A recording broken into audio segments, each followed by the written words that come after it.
Hello, hello, everybody. Welcome to the stream, guys. It's been a while. It's been a while since we've had to talk about patch notes. I would say, feels like a couple of months, right? So we've got some huge new changes coming with update 47. I think we were, at least for me, someone who keeps an eye on all this stuff, I was expecting some significant changes. I haven't looked at these patch notes. I do this live typically with you guys, but I have already gotten a number of DMs about different things. So I know I usually get like an idea. Hey, Vatra, what's going on, man? I usually get some kind of idea, the vibe, and what's going to be going on. And I think we got some big changes here. I'm going to be honest, guys. I'm a little bit worried, and this could be overblown. It could be my own personal worry. And my fear is that I know people that are on the edge, and they're on the edge of bailing because the continual huge, the combat in the game was reinvented last patch, right? For most practical purposes. Do the abilities still work? More or less. Is there still a 1 second global cooldown? Yes. But as far as all the abilities, like everything just changed so much. Group optimization changed so much. You know, what class, what spec, how the feel of your build, that all changed. And most of what people were running is no longer very good anymore. So that kind of got thrown away and new stuff got put in. That created a lot of exhaustion, a lot of fatigue. And I'm worried that this is going to be, for some people, the straw that breaks the camel's back. The good news is, for the game overall, and for those of you who don't feel that way, is that there are a lot of people coming back because something is new, something is different, and I think a lot of people are very excited about that. I think that's great. Me, for my part, like, I roll with the punches on the changes. I wish they would not do this every patch. It does become exhausting for me as a creator. It does become difficult that content I have planned, some of it already done. Now, like, do I want to put that out if it's not going to be good in 8 weeks? Do I need to modify it? What do I need? It creates a lot of extra work, which sucks because I want to put out more content, not less, and so it creates more work for me. But overall, like, I don't. That's a acute problem that once the patch is gone, like, it's fine. I do know and think that, again, for people that are more casual players, almost all of ESO, these constant changes do become exhausting. And so that really is that's what I'm concerned about. I'm not concerned for myself. I'm concerned on behalf of other people. Hey, Luna. Luna says definitely. All right. Preamble out of the way. Let's see what we got going on here. We'll actually switch scenes here, pop over. Guys, if you can't see anything, there's any audio issues or anything like that, please let me know. I'll blow this up just a little bit so it's a little bit easier to see. Maybe even go one more and I'll just move myself to the side a bit more. How about that? That looks pretty good to me. Go right up to the edge. There we go. Also, welcome in those joining. All right, guys. And I do want to put up a poll, and I'll mention it now. And I would like to know. I'm trying to figure out, and I'm only going to be able to do this on YouTube, but I want to try to figure out if this is a me thing or if this is something that I'm seeing by the people that I associate with. But I think what I want to know, let me think of how to word this. Let me see. Have the recent, we'll say U46 / 47 changes. Let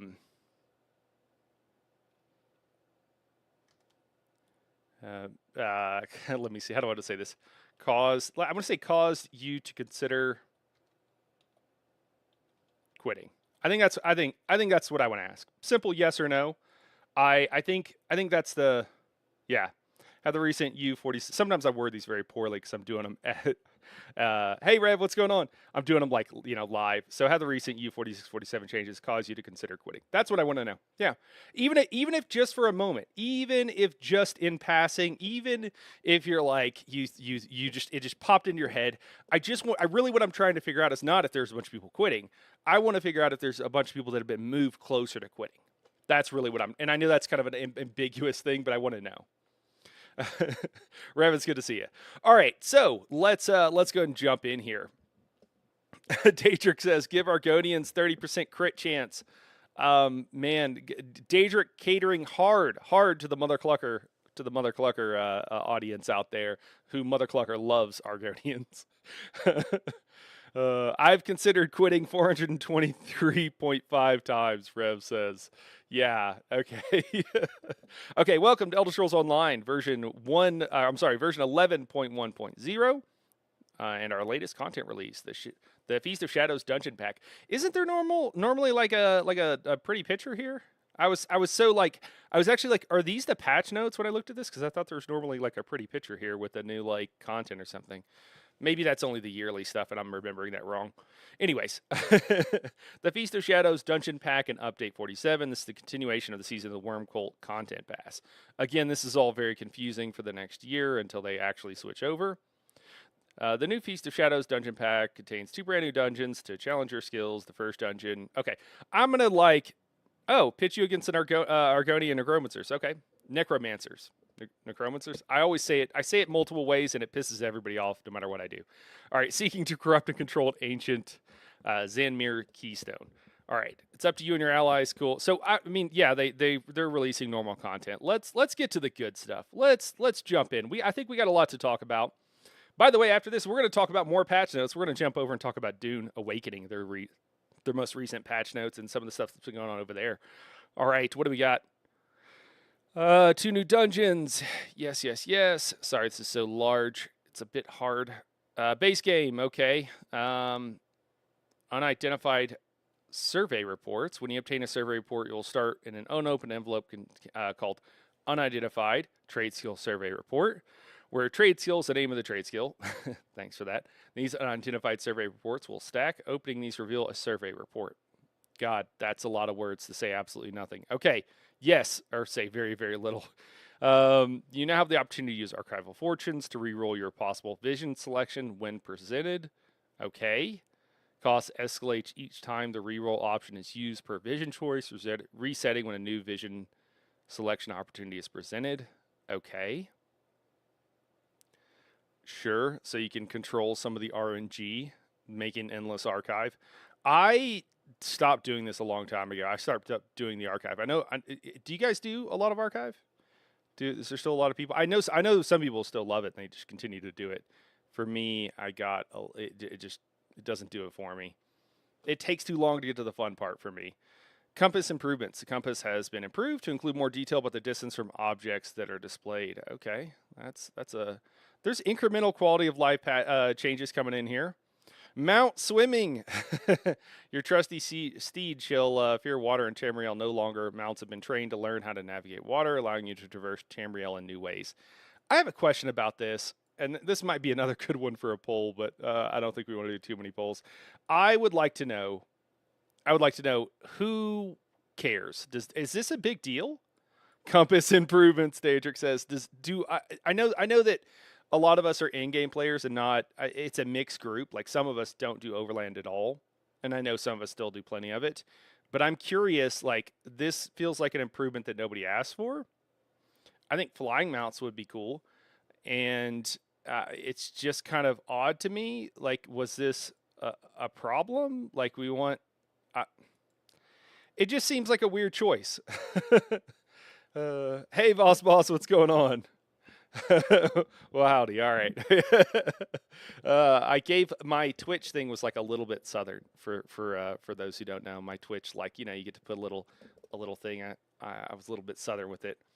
Daedric says, I mean, legit mount swimming is a cool quality of life for running around. Cool. All right. I think Luna says, I think it's boring when you jump in shallow water just for a second and you get out of mount. Yeah. Okay.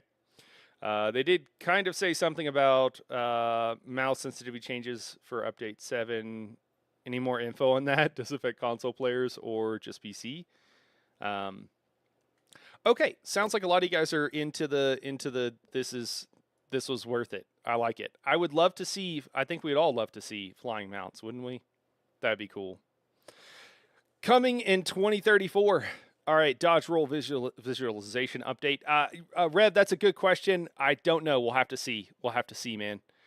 So we'll have to see. Dodge rules I'm sorry. Dodge roll visualization update. This changes a new visual indicator to convey the increased stamina costs with dodge rolls in quick succession.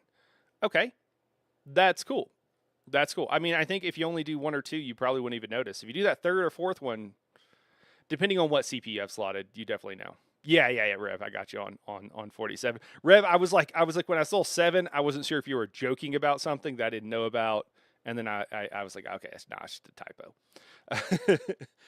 Whenever I'm reading comments, guys, I often have to function as autocorrect. Guys, we got a poll up right now, and I would love if everybody at least on YouTube, because I only know how to do it on YouTube right now, if you could just tell me, just reply to the poll. Okay, have the recent U46, U47 changes cause you to consider quitting? And when I say that, I'm not even seriously. If you've just been like, oh my God, I'm going to quit this game, but then you think about it, you're like, no, I still really like a bunch of stuff. I actually would like you to put yes. I'm just trying to judge how many people this has moved towards maybe quitting. Because my fear is the circulation. And the reason I fear it is because one, it's not good for the game. But if I'm being honest, the selfish reason, I don't want my friends to stop playing the game that I play all the time. I want to keep playing with them. And I know someone who has seriously one of our I don't know. I don't think she'd mind. I think she said it publicly, but Nani, who's one of our main raid leads and does a ton of training groups, is just all these changes just feels like, she said it starts to feel like work now, trying to play the game, and she's retired. She doesn't want to work anymore. And so it's it's something that has pushed a lot of people. Okay, I'm going to end the poll here in just a second, so get your vote in. Get your vote in. Vossball says flying mounts would be cool, but hell to balance if streak vault and portals aren't allowed. Even a fraction of verticality. I don't know how they square that. Yeah, Vossboss, it would be another whole other round. I mean, for PvP, I think you just disable it in PvP would be the short answer. I'm sure everybody in Cyrodiil would love that. But it could be really cool too, but you would have to redesign all of PvP, which they're already doing. So again, that's why I joked it's not unrealistic. In 5 or 10 years, maybe we'll get it. I mean, it took them 10 years to get some of the stuff they promised at launch. And again, I'm just saying facts, guys. I'm not trying to give anybody a hard time, but that's just the fact of the matter. They promised stuff at launch or before launch, and it was 10 years later before we got it. So, just is what it is. All right, we're going to end that poll. Ending the poll, and it says 50-50. We got 12 votes. All right, 50-50. So half the people have that's a lot. I feel like that's a high percentage. I mean, it's half the people, but that means half the people have all these changes have moved them towards potentially quitting the game. I am worried that what's going to happen is that they're going to make these changes and they're going to think it's fine, and they're going to find out a month. They're in the fuck around part, and then in a month after the patch goes live, they're going to be in the find out portion where they realize the numbers have dropped off. And again, as someone who creates content and who has a bunch of friends who play, I do not want that. That would suck, but it is something I'm really worried about, and I don't know if it's on their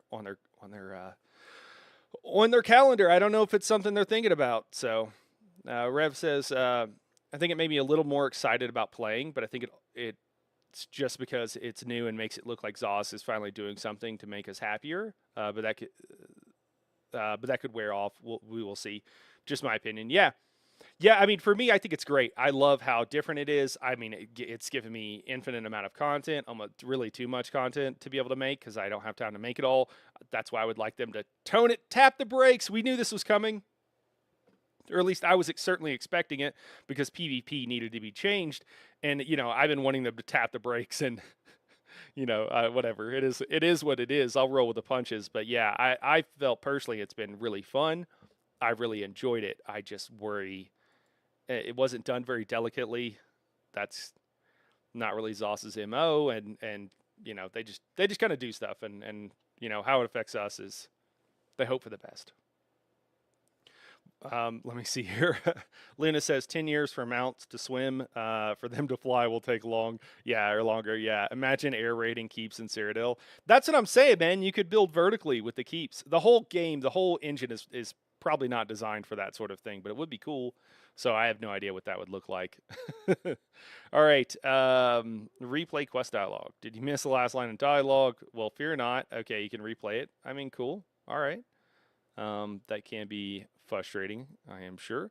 Cyrodiil Vengeance testing round 3. Various systems have been tuned on for this testing round to see what overhead they could contribute to overall performance. Sky shards, mount selection, along with any collectibles allowed in Cyrodiil, titles, achievements have been re-enabled. Okay. My understanding, and you guys correct me if I'm wrong, is that the most recent round 2 of the Vengeance testing was a considerable step back as far as performance. Can I get a confirmation, or can someone correct me if that's not the case? And so I think there's some concern that it's like, man, it was great at first, and then like they might not be able to add in much of anything to be able to keep the performance where it would be really nice. Hey, Kelvar. Kelvar says, hi, did a quick glance at the patch notes. What are your thoughts overall on the changes? Kelvar, I haven't. Stay tuned for the end, man. I don't know. I'm actually looking at them for the first time. So, all right, let's keep going here. Meatbag, so we can give Kelvar an answer. Meatbag catapults are back. However, they no longer leave a ground lingering effect and only affect players on impact. Okay. Mages and Fighters Guild lines have been added again with tailored abilities for performance. The new armor skill line has been added, which includes all 3 active abilities for light, medium, heavy armor tailored for performance. Okay. Tailored for performance is like such a weird thing because they'll do things, they'll do this give and take. We'll take these things away and make them tick every 2 seconds, and then we'll give this thing that ticks 3 times a second. And you're like, what are we doing here? All right, housing, new homes. 2 new homes are available to test during this PTS cycle. Hidden Spring Cottage. Cool. All right. And then, yeah, so cool. We got a couple of new houses. We got some furnishings. We're going to skip through. Guys, not because it's not cool, right? I like housing and stuff like that. But you guys can kind of read that on your own. Let me see. Template information. Oh, this could be important. There will be the usual high and mid-level templates to choose from. The high-level template will start players at level 50, CP 3600, and all the bells and whistles and new items, while the mid-level start players with a cleaner inventory for a standard experience. Both templates will start you in Solstice. Okay. All right, cool. General for testing, we will be releasing the Battle of the Writhing Wall event phase over time. Phase 3 will not be accessible. The event intro quest and zone story cannot be fully completed until till phase 3. I am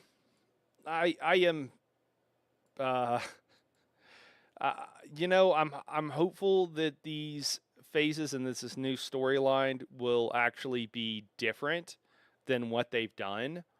The problem is they've trained me from long years of doing basically the exact same thing, that they aren't incredibly creative around this stuff. I don't think it's that the individual developers lack creativity. I think that they are time constrained to do anything else, and so they just copy paste. And I hope this is something different, and I hope they've taken the time to think about something. The fear for me with stuff like this, and we'll see if I'm proved right on this. We'll have to revisit this actually. So someone feel free to clip this, but the problem historically has been, and again, I'm not speculating on this. I'm basing this off of things that the creative director and the people below him have said as regards to their decision-making process. And it seems like most of the time, pretty much all of the time, it revolves around what is easiest to do, not what is best for the game.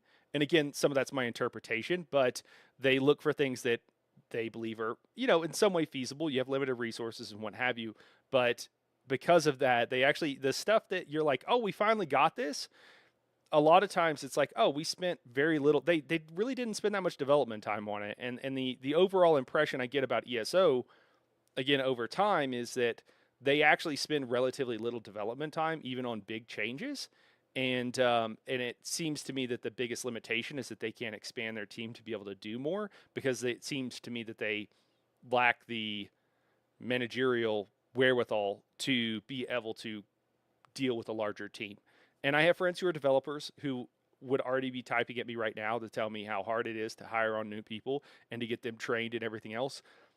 That's all jobs. All jobs are hard, especially if you're doing something. I mean, some jobs are easy, but like, if you're doing something difficult, if you're doing something new and interesting, it's going to be difficult. And learning how to do that, I understand. I know why it's a problem for people who are coders and programmers, because usually they don't have what you call the social skills. And I know that because my dad was a computer programmer for, I don't know, over half a century or something. So I'm fairly familiar with what programmers are like, game developers, because of my recent experience and stuff as well. And so, some of these older guys that have been around for a while, again, I know what these people are like. And people that nerds, we're not always known for our social skills. And when you start adding on layers, you have to be able to deal with people very well and treat them well, and et cetera, et cetera. Anyways, I say that, guys, because I really think it's a core issue. And when you have that kind of stuff, and this is also a problem in STEM fields where you have someone who might be very intelligent, but they're just impossible to work with because they can't communicate well with others. Yes, they're very smart and they're very talented, but they're only one person. So even if they're doing the work of 2 or 3 people, they're not doing the work of 10. It's just not going to happen. So you need more people. Let me see. They added weapon skills for some loading screen issues, but I never personally desynced. Okay. Some of the tailored skills are just straight up better than live. To be fair, okay. Reflective light being a chonky 6 seconds dot is sexy. All right, cool. All right, combat gameplay. Greetings. It has officially been an entire update with subclassing in the wild, and we've been closely monitoring all the fun and wacky antics unfold in its wake. We know there's a lot of discussion over its impact in the game and how it could potentially change a lot of things moving forward, namely game balance. So again, we knew that when they came out with all the update, we knew it was going to mess up PvP. And the public test server, guys, for ESO is the live servers, for those who don't know. That's just what it is. I honestly, I think that they rely on us to find some bugs in the public test server, but they're basically just throwing it out there and then fixing it from there. Other games do this, but usually the other games that do this are games that are much more complicated and games that have the number of iterations are too high. Like, for example, Path of Exile. Path of Exile has a ridiculous number of combinations and different things you can do, and ways of combining skills and what have you, so that it is somewhat impossible to just get everything right the first time. It's not that you couldn't; it's just that the amount of time it would take you would be unrealistic. It doesn't make sense. It would take you months and months or whatever. So that doesn't really work. And then even then, some stuff is like crazy and could probably go unfound for years. ESO is not like that. And people will be like, well, there's 600, 700 sets or whatever in the game. Most of those sets are not as good. Many of them are just worse versions of other sets. Some of them you can discount, and there's only, really a much smaller number. Many of the skills vaguely work the same. So there's not really nearly as many combinations in Elder Scrolls, and so it's not really the same situation. So this does feel to me a little bit disrespectful to the player base to just be like, well, we're going to put it out there and you guys are going to figure it out, because they're just basically offloading any internal testing, any internal knowledge, having a good deal of knowledge about how to play the various things. And I know that some of the people that have been recently put in charge of PvP don't know what the hell they're doing. That's not their fault. Let me just be very clear. I don't want to rake them over the coals. Obviously, the person in charge and could have done it. This is the managerial part, right, where it's a problem and it trickles down. It does affect us, but they're going to have to take some time to get their feet under them. It's ESO, so I don't really hold any hope of the people in charge of these various things having a good, a clear idea of how the game is actually played. And and again, I've given many specific examples. There are too many to count if you're new to this whole thing. This is not me bashing them. This is me observing things that seem objectively to be true. Again, I could point out many situations and have in the past where they put something out and you're like, that's a bad idea. This was never a good idea. Here's why it's a bad idea. And if they had some basic game knowledge or just one person that was in that department or whatever with basic game knowledge, they would be able to. And when I say basic game knowledge, I mean at a high level, But if they had basic game knowledge, they would know these things were a bad idea, and they would know why, and they might have some better ideas about what to put out as their first go. That's why we often get a really rough, like first go at things. So. All right, guys, how about another poll? I kind of go off on tangents. I sometimes feel like the tangents are the content. I'm trying to provide context and some background for everybody who might be seeing all this stuff for the first time. If you like that, tell me. If you don't like it, tell me, and I can keep to reading the patch notes. But I just want to give some of the background for this. Okay, where are we at? So we know there's a lot to discuss over its impact in the game, and how it could potentially change a lot of things moving forward, namely game balance. But we're going to continue to watch as data comes in and solidify this brave new world. Yeah, so as data comes in, so I don't really think that they are listening to us. I think they're trying to gather data. Sure. If I'm a chef, and I mean like someone who's like trained as a chef, right? Working in a very nice restaurant. And I'm new, right? But I'm recently out of chef school. And I can tell you that hey, we're thinking about putting a bunch of lemon juice in this fettuccine Alfredo to give it a real like zest, right? I can tell you that's a bad idea, depending on how you do it, but most likely it's going to be a bad idea because it could cause if you put too much, it can cause things to curdle, and no one wants curdled Alfredo sauce. Okay, I don't need to serve that to a table to determine that. I know that before I send it out. And that's what I think many of us are looking for. Okay, we're looking for that. So they're like, no, we're going to send it out. We're going to send that fettuccine Alfredo to the table, and we're going to get some data on it, and then we're going to figure it out from there. And I feel like that's a little bit of what goes on. All right, I appreciate it, Boss Boss. Boss Boss votes for the tangents. They are insightful. Okay. All right. Wampus says no such thing as too much copium. Wampus. Oh, hold on. I got it right here, man. Wampus, your latest comment, I think you had a typo, man. I think I understand what you're asking, but maybe you could just double check for me. I know it's like, I think it was yesterday. I'm pretty sure it was you. Got a lot of comments on that, man, but just double check it for me and make sure, because I can answer if so. It's good to see you, by the way. This patch will be relatively light with balance adjustments on classes, since we're still discussing a lot of potential ways to move forward, waiting to see how behavior, sentiment, engagement change. Again, like, the game's been out for 10 years. They've just, it seems like, this feels like a little bit of a shift. You guys correct me if I'm wrong. This kind of feels like a little bit of a shift. It seems to me with what they're saying here is they're kind of going that, and I'm picking a game, there's many games that do this, but they're kind of going that Path of Exile route, and many other games do this, where it's like, nah, we're going to put stuff out, we're going to see what you guys do with it, we're going to make some changes. The whole thing is that Path of Exile and those type of games are, there's two things. One is that they are designed for people who want that experience.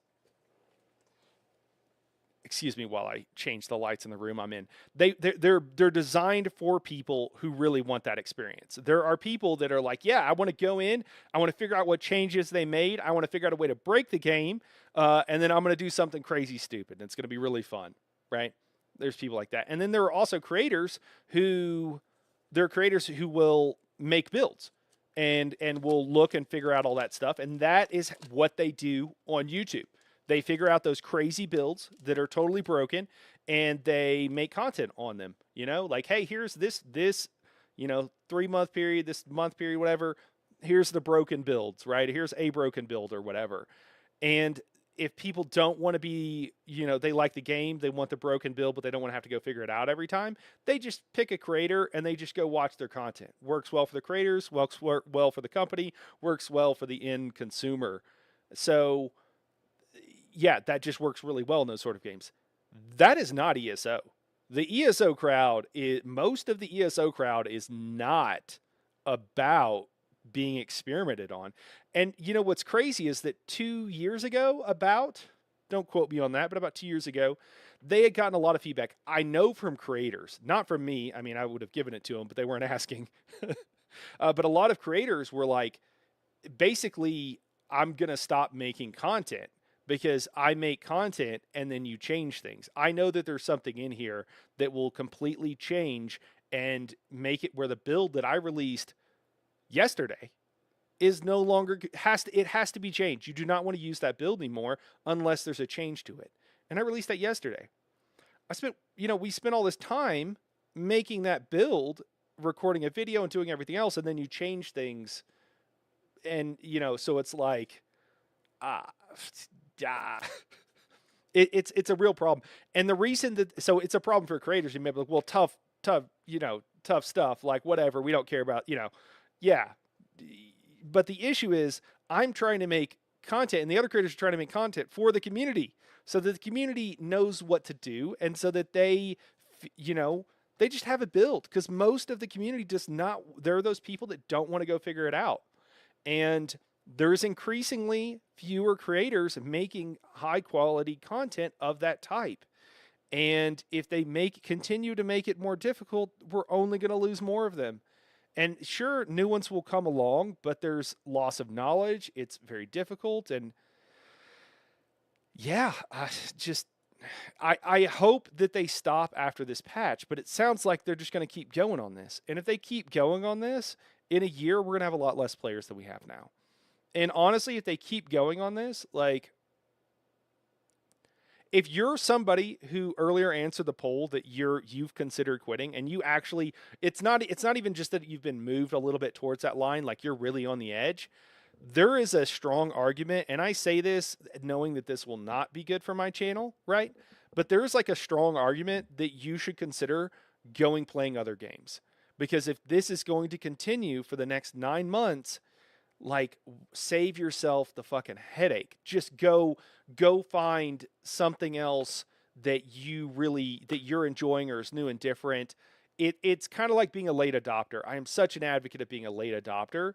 Get into games later. They'll be improved, stuff will be changed, and what have you. And it's just, you just might want to consider it, because what I see people do, and the reason I say this, it's again, there's people out there that need to hear this, okay?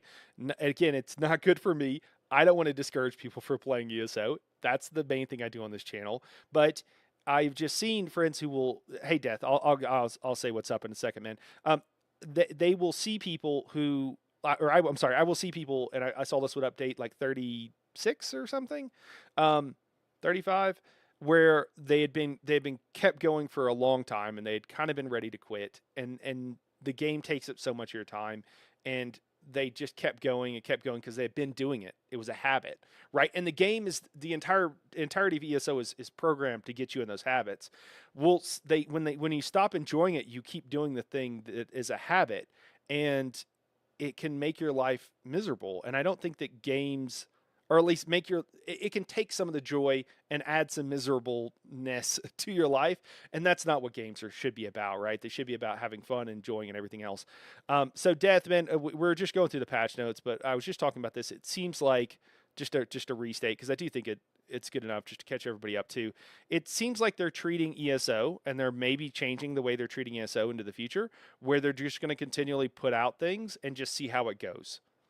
And they're going to treat the game more like something like Path of Exile or any of the other mini games that are too big and too many options to like fix and all at once, and to plan out and whatever, and to see what the community does and just nerf things where they need to, which also people don't like, instead of having a cohesive plan about how they're putting out content. It seems like they've kind of given up a little bit on having a plan. Not that any of us thought that they had a great plan to begin with, or had a plan maybe at all, but certainly bailing on the idea entirely does feel like a shift in approach, at least to me. And again, if somebody disagrees, please disagree. I could be wrong about this, and I would rather us have a fruitful and interesting discussion about, and changing my mind if I'm wrong, than a bunch of people agreeing with me. Okay, always welcome that kind of stuff. All right, let's catch up on chat a little bit here. All2 Max says, "What's up, Alt? Getting back into ESO. Been loving Elden Night Rain. Subclassing been fun update. Cool. That's awesome to hear." Voswall says, "Rip Sawman UK. Yeah, he quit making content for ESO. What did I miss? Just arrived. Hopefully, it caught you up. Death says, I like doing surveys, picking flowers, making money. Just do more of that. There you go." Daedric says, "Give ESO another decade. It's a small indie game." Yeah, the joke is that is always that like ESO is like a small indie game because that's what they act like, but it's not. It's a giant company that sold for like $1 billion. Vatra says, "I'm a little late, but it is the issue that their update is so close to U47, so people making progress now may see their progress invalidated." Vatra, the issue is they're testing things on the community and they're just throwing stuff out there to see what sticks and then nerfing or buffing, it sounds like, is what they're going to do moving forward. And the problem is the exhaustion when someone you've just figured out your build that's been fairly complex and you finally got it where you want it. And then now you're hearing, because it's like, okay, for a lot of people, when the patch goes live, that's when they really, and honestly, I used to do this too. Just wait for the patch, see what the hell happened, go from there, right? And then what happens though is as soon as you hear that the things you like are changing, it's already a bummer. So they're normally 3-month cycles. So you find out, and we'll call that day one, you find out what's going on, and you would think, oh, I got 3 months. But what happens is that about 2 months beforehand, a month and a half, you find out patch notes, and so you really only that are completely invalidating the thing you had built. And then you don't want to spend the effort to build something based on the PTS that will come up. So basically you end up with like a month and a half where your build is static. And a month and like 2 weeks of that are figuring out how to get your build set up. And so it just becomes exhausting to keep up with what is currently going on. And if you play multiple roles and if you have a bunch of different characters, it just becomes way too much.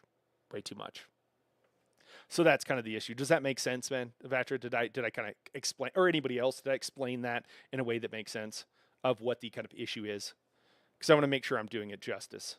I want ESO to hurt good, not hurt bad. More fuzzy handcuffs, less sock and lukewarm puddle water.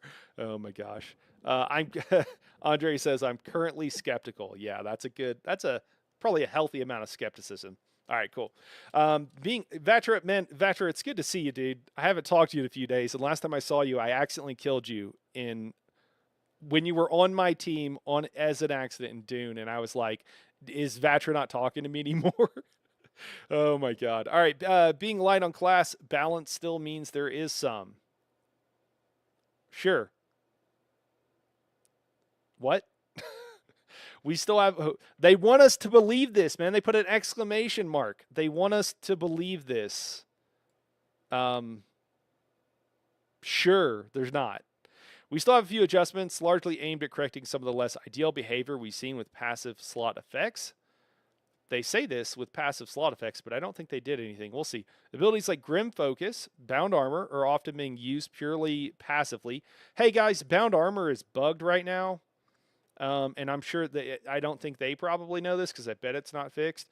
Bound Armor is bugged right now, so that if you get hit with a combat prayer, and I assume any buff that would provide you with minor resolve, it will bug out and Bound Armor will not give it to you. So you cannot rely on Bound Armor right now for minor protection and minor resolve, only for minor protection passively, because the other part of it bugs out. When will they fix that? Stay tuned. I think there's a bug that they fixed here that has possibly been in the game for 3 years or something, right, as of now. Let me see. Granting more power than we're happy with for how simple they're being used.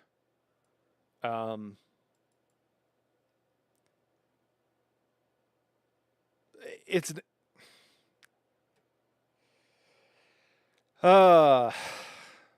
when you're feeling hotter than grease, say yes to peace. All right, I gotta take a moment. It's not just Bound Armor. I mean, most of the Arcanist skills that they're still not going to touch are in the same category. And I don't think the problem is that they are too powerful. I think the problem is that other skills are not powerful enough.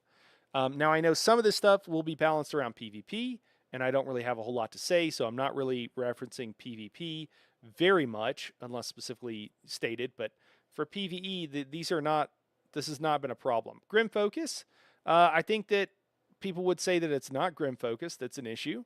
It is the Nightblade's passive crit that is an issue for most people. As a Nightblade main, I'm not going to complain. But yeah, it's a lot. When it's enough that everybody always wants to take that skill line, it's a problem.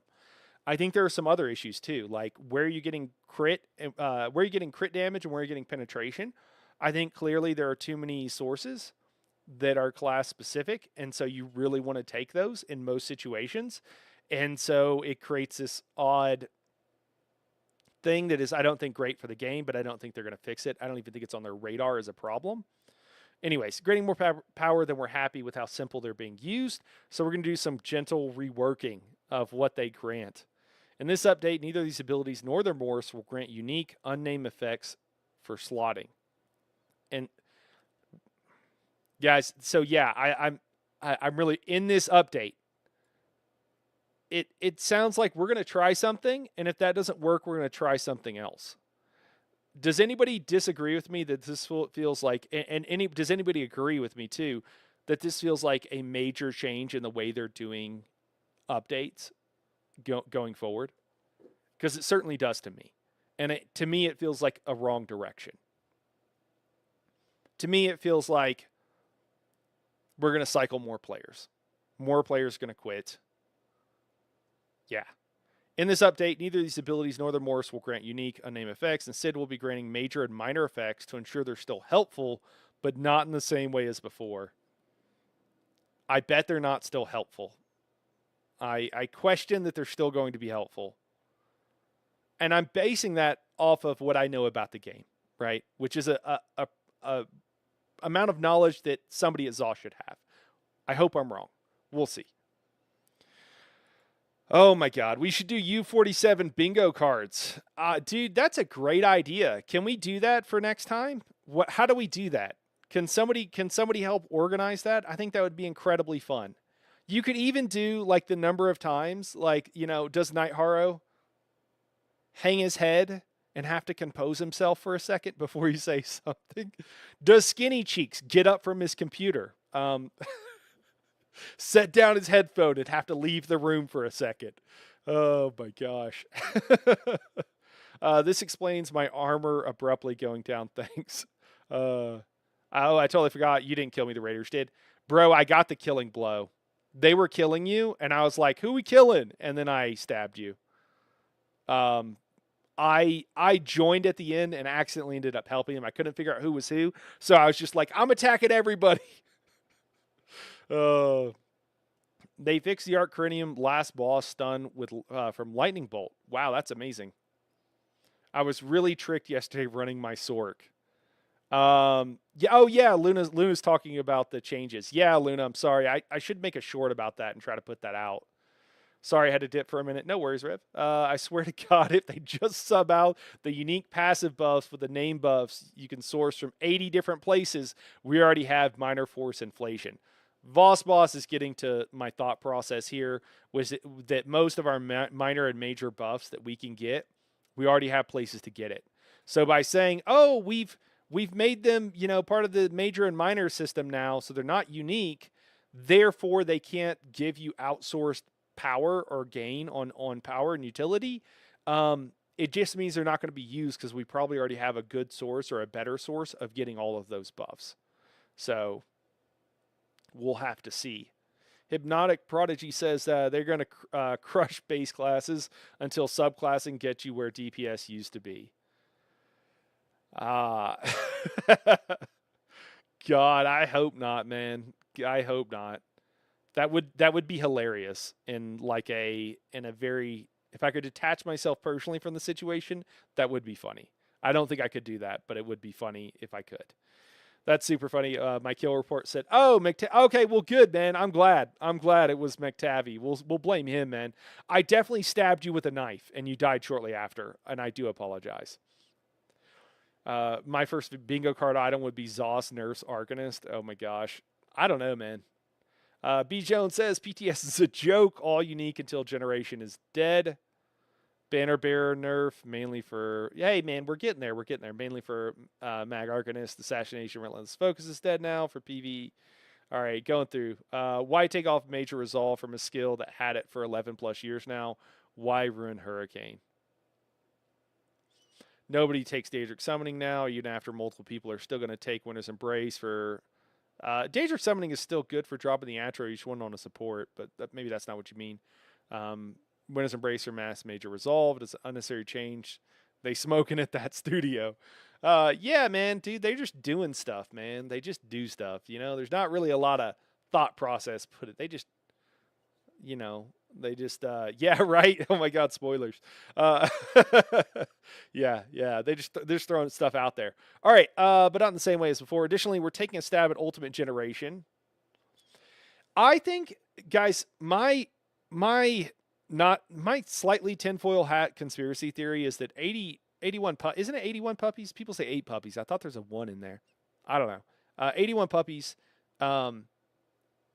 did a video where he was like memeing about Ulti Generation, and the things he was doing, like, you were capable of doing the patch before, and he's just making a fun, entertaining video.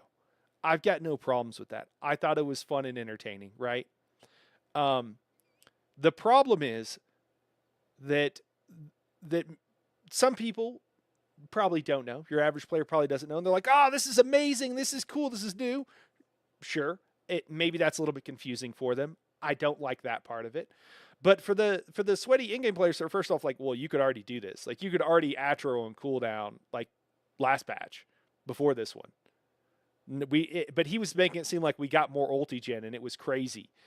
I think that someone from ZOS watched that because, and the reason I think they watched a Puppies, his stuff, is because he very much delivers messages to them. He's effusive and his praise for them, which is what you have to do if you want them to like, they're kind of like, and I'm really not trying to throw shade, guys, but they're kind of like children in that, like, if you're not super, like, they're like, I'm not listening to you because I don't like you. And like, you have to, but they're like in a very immature mindset. And so you have to say really nice things to them. They can't take just like, hey, you're doing this wrong. You need to do this better. That hurts their feelings. And so they're kind of like a petulant child who's like, well, my feelings are hurt now. Understandable for a child, right? Right. To then be like, well, I'm not going to listen to you unless you say nice things about me. And that's how they act, which again is understandable if you're a child. If you're a $1 billion company, if your job is to get feedback from customers, if you're a paid representative of a company, like, you got to have a little bit thicker skin than that. Like, that you just do. That's like, I don't know how else to say it. You know, you got to have thicker skin than that. Many of those people, that's their job, right? Like, that's a big part of their job, is to get that feedback and to not have it hurt their feelings. So when Puppies made the video where he was talking, you know, about Ulti Gen, how crazy it was, they take pride in being that petulant child who's like, no, my feelings were hurt. I'm just not going to listen to you. They take pride in that. They feel proud of that. There are people that used to be at the company that will talk about how that was the company culture. Some of them have done it on YouTube. So not only do I know it from personal experience and what they've said themselves, but they also like people out of the company. And again, they take pride in it. So when Puppies makes a video that is memeing about Ulti Generation, they don't know, so they don't have a base knowledge of the game. And so they take it seriously and they think that it's a real problem. And so now they're hugely focusing on it. Now, is it in some ways maybe a problem for PvP? Sure. Yeah. And is this update, do we expect it to be mostly for PvP? Yeah. Do I think that a lot of the stuff that's probably going to be addressed in here and this is going to affect is going to have that much of a difference? No, I don't. We'll see. I could be wrong, but I don't think so. You guys tell me if I'm wrong. Let me see here. Let me catch up on chat. I might not read all of these, Jones, just because there's a lot, but Vossball says the devs get their build and nerf list from content creators. Yeah. I mean, they do get their builds. We do know that. And their nerf list. Yeah, exactly. I think Vossball hit on the head, but only ones that are like treat them like children and are make sure to sugarcoat any medicine by way of feedback that they're given. And again, I'm not trying to insult or belittle by saying that. I'm simply trying to explain the situation, and it does make them look bad. But my intent is not to just make fun of them or anything. I'm just trying to explain my perception of it. They've always balanced around top players and YouTube videos. Yeah. But they'll intentionally ignore people, which I'm sure you got from that. Let me see. B. Jones says, it's insane how devs can make huge changes around the game but barely play or know the basics, recalling that PvP stream shit show. Yeah. 100%, Jones, I'm with you. That video got taken down immediately because of the backlash and hard truth. Yeah. Hire someone who has a passion for the game, I'm guessing, not compassion. And plays at a competent level, not as a casual. Yeah, the other thing, Jones, I'll be honest with you, man, too, like, just to give them, like, one more step, if they lost somebody that they really needed, that was really important, that was really doing a lot of good work for them, and they didn't have someone to replace them, which they should, who was knowledgeable and had a lot of info and stuff like that, what I would be fine with them with being like, we're figuring this out and stuff like that. I would be fine with them being... No one gets upset with you guys. I do this all the time when I'm playing a game. No one is like, "What the hell are you doing, Night Haro? You're such a troll. You suck at this game. You're terrible." Right? Even though, unarguably, some of these games I suck at. Why don't people do that to me? Well, they don't do it to me because I'm not claiming to be an expert. I'm saying, like, first time playing. I'm just trying this. Hey guys, I don't know what I'm doing at this game. I'm just here to have fun. So people are like, yeah, my expectations are set. You're just here to have fun. Now, if they would just be transparent and be honest with people, then no one would rake them over the coals whenever they made mistakes. But what they try to do in for the longest time, their media presence, their social media presence and everything else has been like, we're experts. We know what we're doing. We know best. Zoss knows best. And then the reality of the situation is constantly they don't know what they're doing. They don't know how the game works. They don't know how builds work. They don't know how we play the game. And so if you do that, if you claim to be an expert, you claim to be the omniscient, wise corporation that's doing all the right things, then when you make mistakes, people are incredibly, as they should be, incredibly like, what the hell are you? And when you do stupid things, people are even more upset with you. And then they're like, oh, well, those people are mean to us, so we're just not going to listen to them. This is like the cycle of ESO. It's kind of sad. It's a bit dramatic, but that's literally the cycle of ESO. You can compare this to other games. I would compare it to in other studios. We were talking about Path of Exile, so it's coming to mind. This has also happened with Larian Studios. This has also happened with Arrowhead. Larian is the maker at Baldur's Gate. Arrowhead is Helldivers, where they made mistakes, and they're like, yeah, we messed up on that one. We made a mistake. Yeah, that was not the right move. In the case of Arrowhead, they're like, what we need to do is because they had a bunch of success, and I'm sure they had to add many people to their team. It's like, we need to make sure that the people working on the game have the time to play the game so that they understand what's going on and so that they can make informed and good decisions. They said, we need more time for our staff to play the game. Because they do. And you know what? There are some people that are still really pissed off and get really pissed off at games companies that honestly are a little unhinged and stuff. And there are people that are still pissed off at Arrowhead. Sure. Whatever. Most reasonable people look at that and they go, yeah, man, that's great. Okay, yeah, you did screw up. Yep. But cool, you're trying to make it right. All right, well, I'll stick it out, or I'll come back in a month or whatever and see what's going on. And I think when you have a games company like that, like, then you just know the game is only going to get better. And when you don't have a games company like that, you know it's just going to be heartache after heartache. I am not surprised that we're back here talking about drama around Elder Scrolls Online. I don't like it. I don't want it. It's probably good for views. I don't care. I still don't want it. But it's because of all these reasons. So, Rev says, I agree. That's why I like your content, because you're honest about what you think of things. I appreciate it, Rev. And I also try to be, and this is something I've learned over time, a little bit detached from it, and just to be like, listen, this is what it is. Don't care about the game more than the developers do. That is a recipe for disaster. That's one thing I would tell people. Agent Orange, I like it. So is the content cycle not changing? I thought the point of the season pass or whatever was to put out big updates and then spend the rest of the year fixing bugs. This is just the same old sauce. Yeah, Agent Orange, I actually think there is a switch, man. We talked about it earlier, and I can circle back around to it in a little bit. I just don't want to repeat myself while we haven't gotten through everything yet. There has been a switch. It is still the same old sauce, though, in the way that you're talking about. It's actually probably going to get worse. With every update there being changes, is the TLDR. It's probably going to get worse. Yeah, there was about 12 months where they stopped doing it because we all asked them to stop doing it. And they did it for 12 months, and then they decided that they didn't need to keep doing it. I guess because people weren't continually asking them, or no one made a video like glowing them up, like telling them how great it was that they made those changes. I don't know. Somebody call Puppies and ask him if he'll do that video.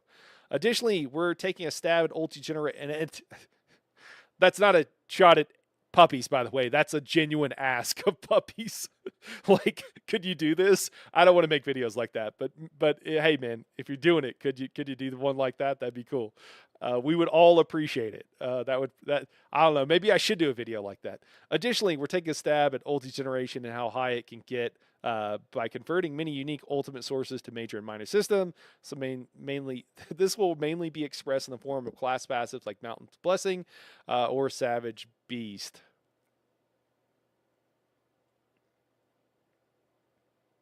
What?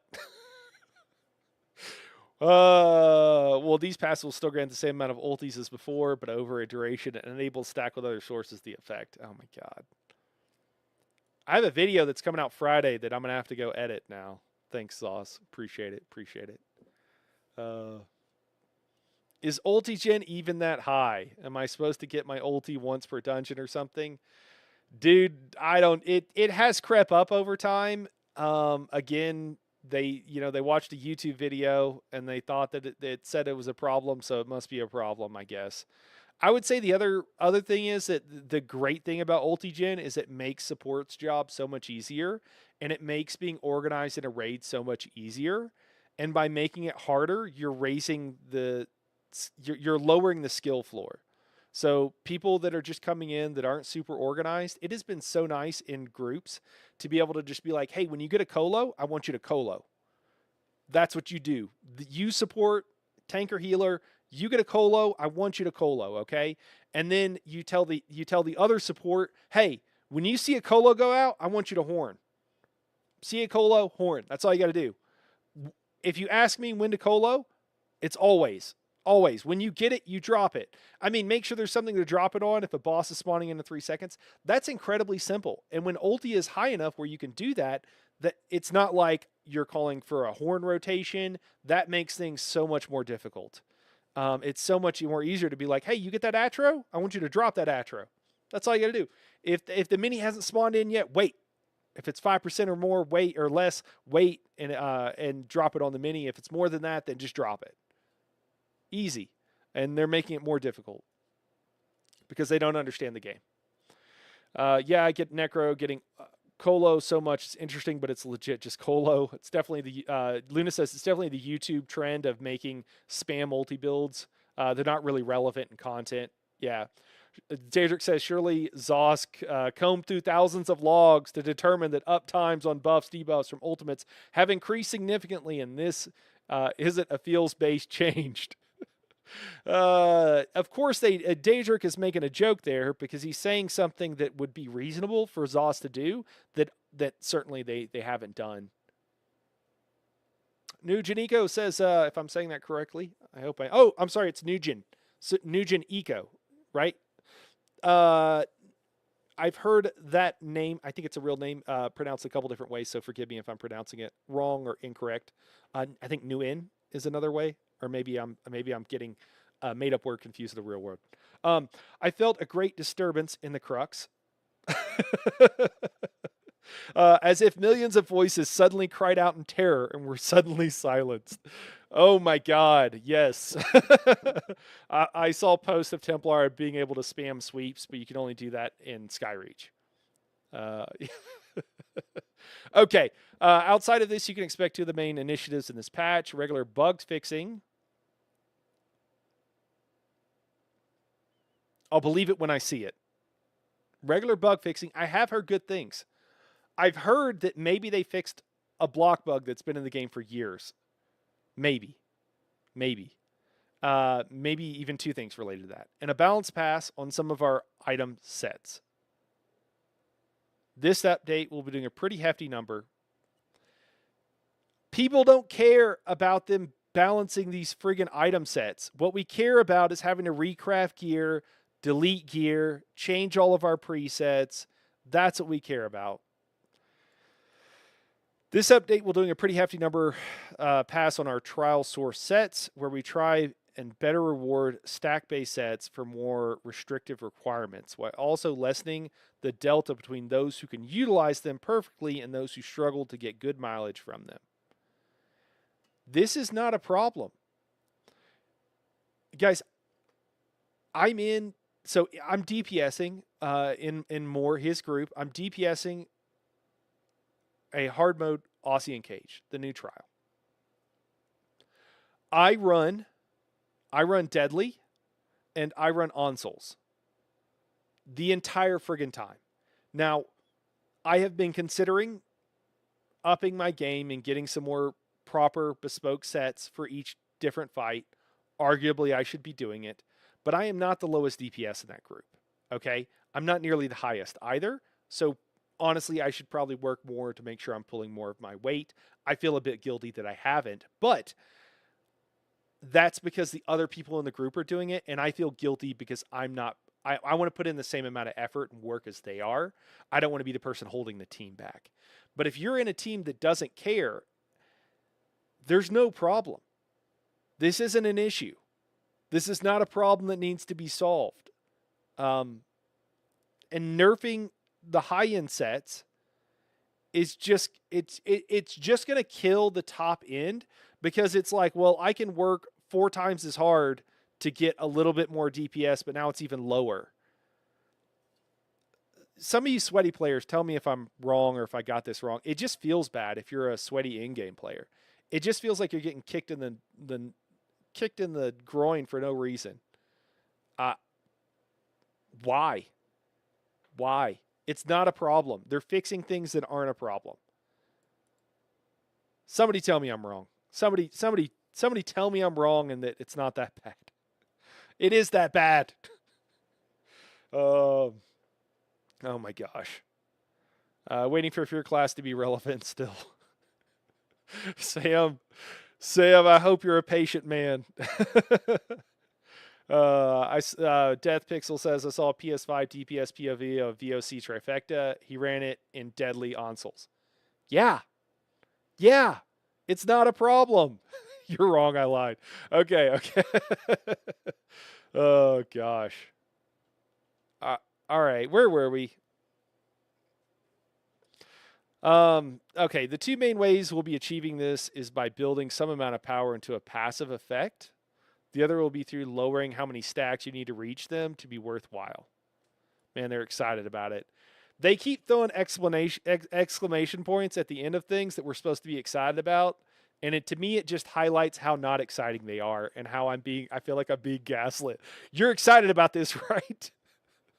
Like, let me shine the, yeah, you're excited about this, right? Like, oh God, I guess, yeah, sure, I'm excited. I'm excited. I'm excited. Don't beat me. Most of these cases result in buffs for reaching their upper limits, while also making them more consistently viable by allowing you to reach those limits.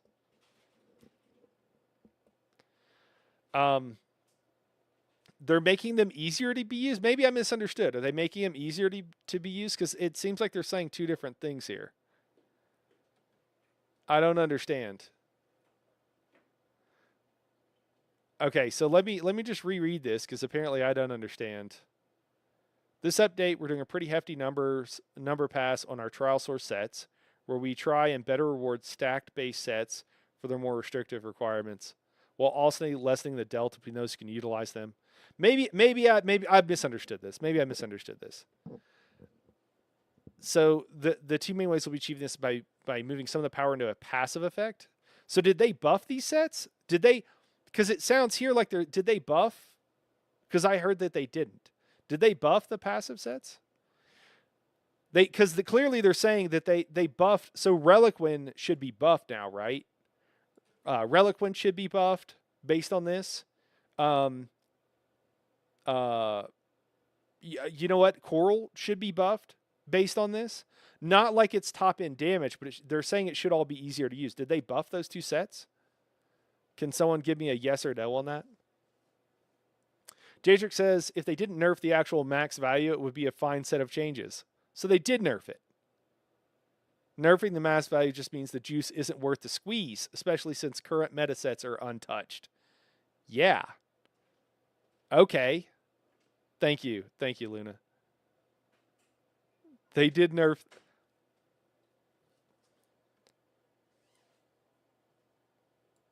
When I see statements like this, and I often do see this from Zoss, I have to think of one of two things, guys, right? Because I gotta make sense of it in my mind, right? The top damage is now at 50%. It depends. Top damage now at 50%, but it's less damage. Okay. When I see statements like this, and there have been many times that I've seen this, and actually, one of the higher ups at Zoss gave me a hard time for doing this. I didn't mind. It wasn't like a bad thing, guys. It was totally. He deleted his message, but it's. I wasn't offended, and I wouldn't have made a big deal about it, but it's fine. If you tell me, so they're telling us here that they're going to do one thing, and then what they actually do is another. I have to assume, if you tell me you're going to do one thing and then you do another, I have to assume a couple of things. I'm assuming you're either lying to me, or you just don't know what you're doing. And I often think that not knowing what you're doing is worse than lying to someone. But I do maybe think it's just that they just don't know what they're doing. And that's kind of the, where I've come to with a lot of this stuff is just that they just don't know what they're doing. Death Pixel says it can always get worse. Something I've learned about saying, well, it can get worse. It always did. Yeah. Remember, Vossball says, remember what happened last time? They tried lowering the skill ceiling. Literally, why not just allow good players to do better and the content is still doable for them all? Yeah. Okay, we're almost to the buff, guys. I'll go quickly through this and we'll get to the buffs. Okay. Kelvar says, I think they're trying to say that we're making the reason why you're using it easier to attain. I just don't see the actual change ever accomplishing that through more like gaslighting to me. Yeah, exactly. It's like you're saying one thing and I don't know. Daedric says it's so dumb that Coral is worse than Sororia now. I need a Zoss dev to explain to me how using Sororia is harder than Coral. Don't worry, Daedric. Next patch, they'll nerf that after everybody switched over to it, man. Yeah, no, it's okay. We'll see. All right, let me see. We're just did we read this? We did. Outside of these initiatives, we'll continue to lurk and watch over discussions and experience. You get into it. We need some copium while we formulate on how to best deliver and on improving the gameplay experience Tamriel has to offer. Okay.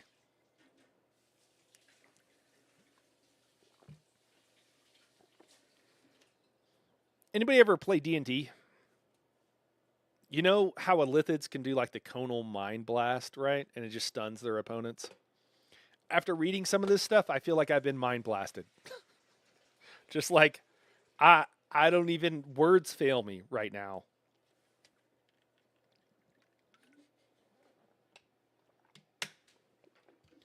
Rev says Zoss reminds me of my ex-girlfriend. I'm guessing it wasn't a great relationship. Okay. Combat and abilities. Daedric says Zoss patch notes need a nerf. Too much psychic damage. Agree. Hey, Frady, what's going on? Zoss perfected the Men in Black Mind Eraser via text medium. Oh my gosh. Guys, if you're just dropping in, we've gone through a lot of stuff, okay? We've had an emotional roller coaster already.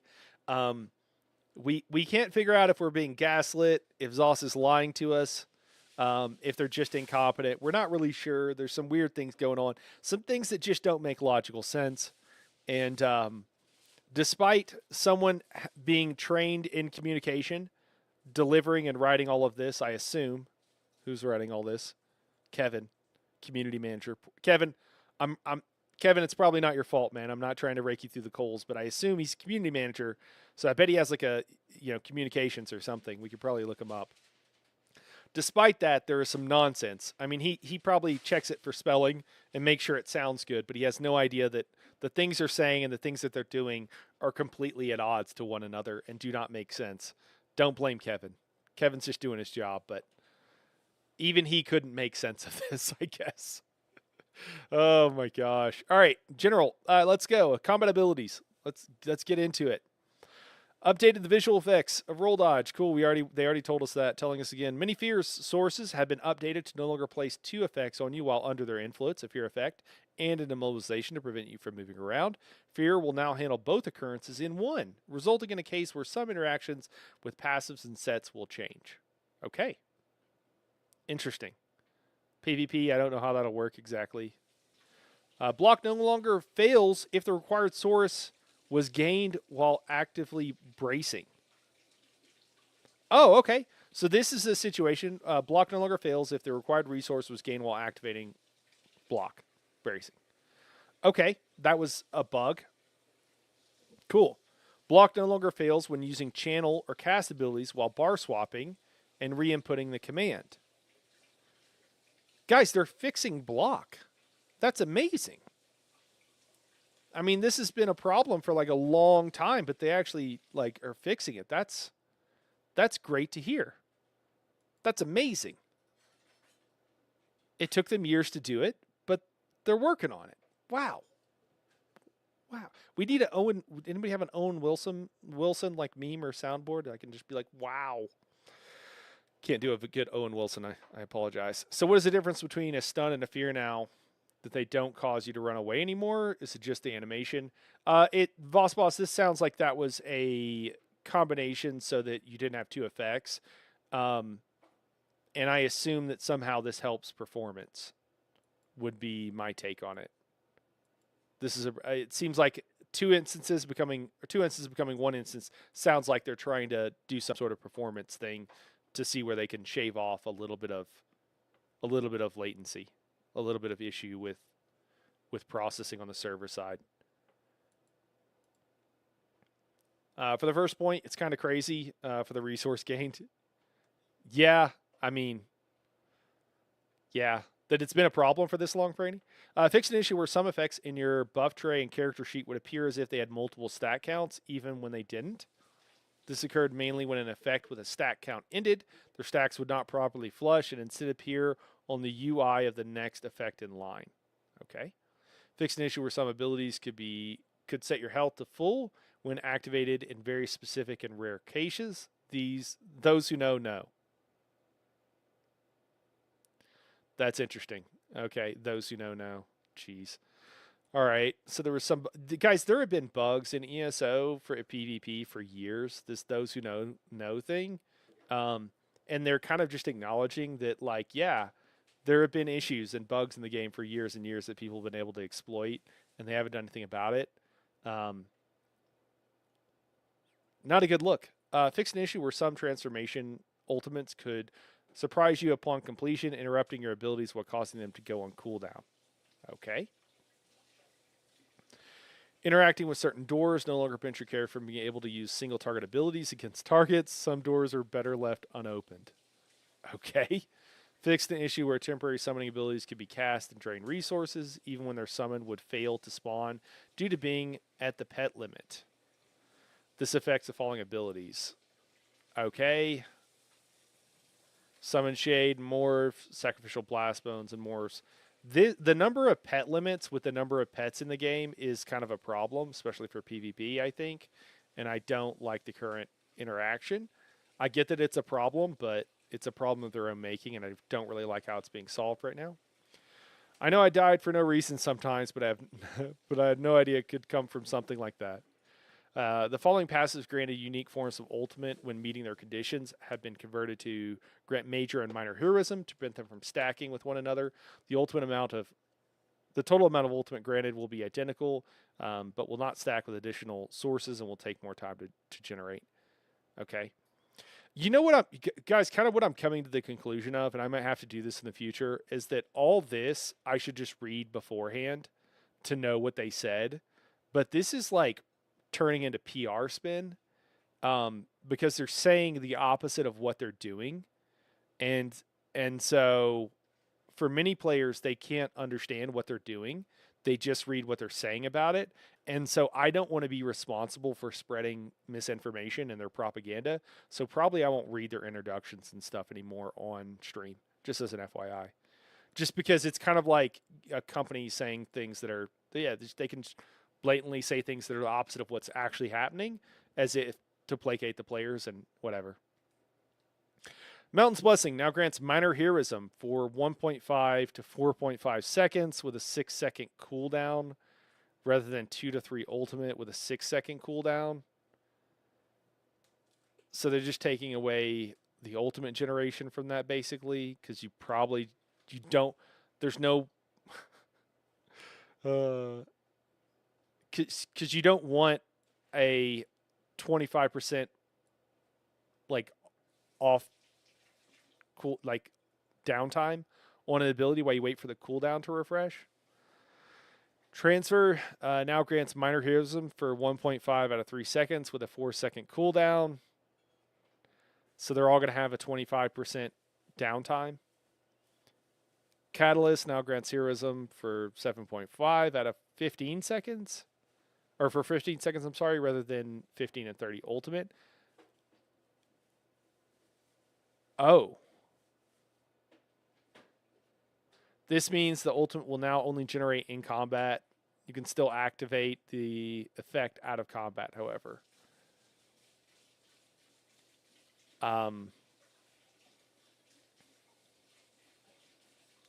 Yeah, Kelvar, that's not a bad idea. Okay, so Catalyst now grants major heroism. So with potion cooldowns, you can get this down to 22 seconds. So that's still a 1/3 downtime when you can have 0 with trample. So probably you're just not going to run this now. So all raid group compositions that people still haven't figured out and are still doing things that don't make sense are now all changing as well.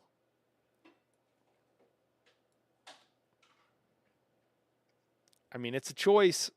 Okay. Prism now grants minor heroism, 1.5 heroism for 1.5 seconds, 3-second total, and then a 4-second cool. Okay, same thing for Savage Beast. Gives minor heroism. Again, a 25% downtime, and these are just, and so on and so forth. So like it's really a question is like, is that 25% for minor heroism? Is that 1/4 of the time downtime on it? Does that mean you should run a skill? I mean, I guess it depends if you're actively getting these off cooldown or not. but probably you still just have a. Hopefully, people will realize they shouldn't be running Heroism on banner now. I've been trying to preach the good word about don't put Heroism on banner, put Courage. So hopefully people will now realize that even more. And they'll probably be like, this changed, even though it's been that. They shouldn't be doing it. Okay. Over time, Ultimate has become more and more accessible to players, greatly increasing the frequency in which these combat-altering abilities can be activated. Yeah, you guys did this. You did do that. Are you now deciding you want to do something different? This has allowed for strategies that hyper-focus on the generation of these resources to amass and creep up over time. Not really. Sometimes in really sweaty groups, but not for the average player. Creating cases where some ultimates can be activated incredibly quickly. We're going through many sources of ultimate and converting effects over to major and minor system, so they'll still offer powerful bonuses, but with as much more controlled ceiling. We started with class passives and efforts to make it harder to stack their effects with subclassic in mind, while also trying to mitigate the need to gain this effect from things like scribed abilities and consumables. Are they nerfing Crypt Cannon? I'm curious if they nerf Crypt Cannon. Abilities. Allies War. Support Barrier. Replenishing Barrier. This morph no longer grants 1 to 4 ultimate when the shield ends, increasing the magic restored when the shield ends. Okay. So Replenishing Barrier is dead now. Won't be using that. Okay. It was nice having 2 versions of Barrier that you could actually use and had a reason to use. Now you will not. Brutal. Well, shoot, I didn't want to have to subclass on all my tunes, but with the prism changes, I now literally cannot make use of the Dawn's Wrath on my Templar tank. Batcher says cutting these all by half is very heavy-handed. It would have been so funny if at the bottom was a Pillager's Revert, and then above, that would be funny, man. They've done stuff like that before. Okay.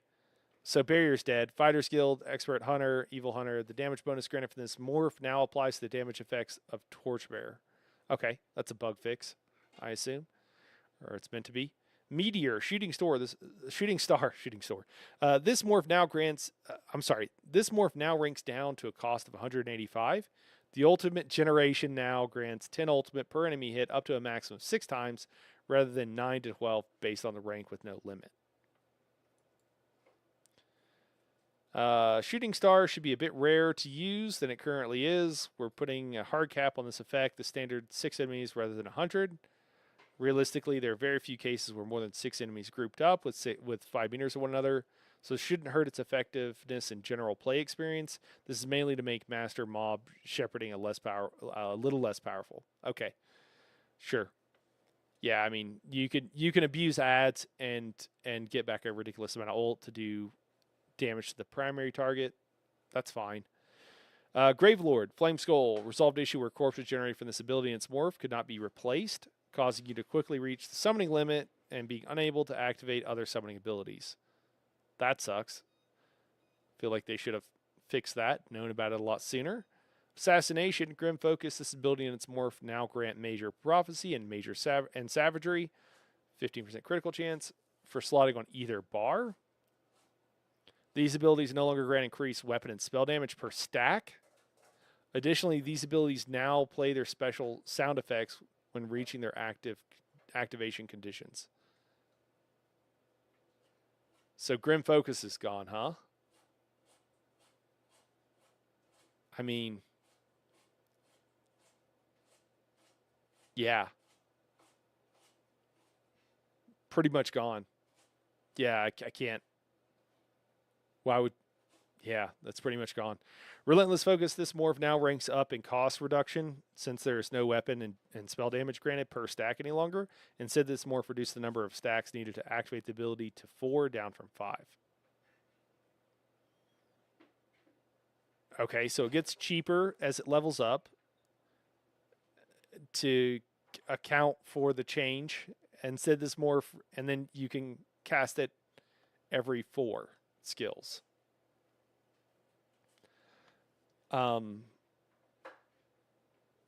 What? If they're not increasing the damage this ability does, Is this even worth running at all now, even on builds where you're actively using it? Does anybody know? We'll have to see. I question. It's a much more complicated playstyle to use this actively, so I do question that that's going to make any sense. As if Assassin needed more crit. This is above compression, side grade at best. Yeah. Well, it's not the right kind of nerf. Assassination needed nerfs to the passives, not to the active skills. The active skills, I mean, it was being put on things because you're like, yeah, why not? You put this on there, you get extra damage. You're already taking the. It's just a weird choice. I don't like it. This potentially ruins playstyles. We'll have to see. I could be wrong, but this potentially ruins playstyles is the issue here. And I can see this skill just falling into disuse entirely because it's really hard to use. And so if it's really hard to use, but now it doesn't give as big of a benefit, you just don't use it, right? Shadow. Shadow Cloak, this ability, and the Shadowy Disguise morph now grant minor protection. 5% reduced damage taken for slotting on either bar within Major, Prophecy, and Savagery. Okay. Dark Cloak, the bonus healing condition for this morph now requires you to be actively bracing rather than not be moving. What? The healing duration for this ability is no longer influenced by the... that sucks. By the Dark Veil passive? That sucks. Okay. So while casting Dark Cloak and holding block, you're going to just get a ridiculous amount of healing. That's pretty hooked up. Yeah. That's pretty hooked up. It also means that you might want to run Sword and Board more than you would have before, just for the extra speed, but maybe it's fine. It's probably fine with staffs. I usually just use staffs. That's interesting. Huh. 10% crit chance from assassination passives is fine, Daedric says. He's joking. That's the real problem with assassination. Hoping for major buffs. This is interesting. This could make this more of a heal skill, but the reduction in the duration kind of sucks. We'll have to see. Because it's like 2 seconds, but it's on like a 4-second basis or something, isn't it? It's a really short duration. So if that's like a 30% nerf to the duration, that sucks.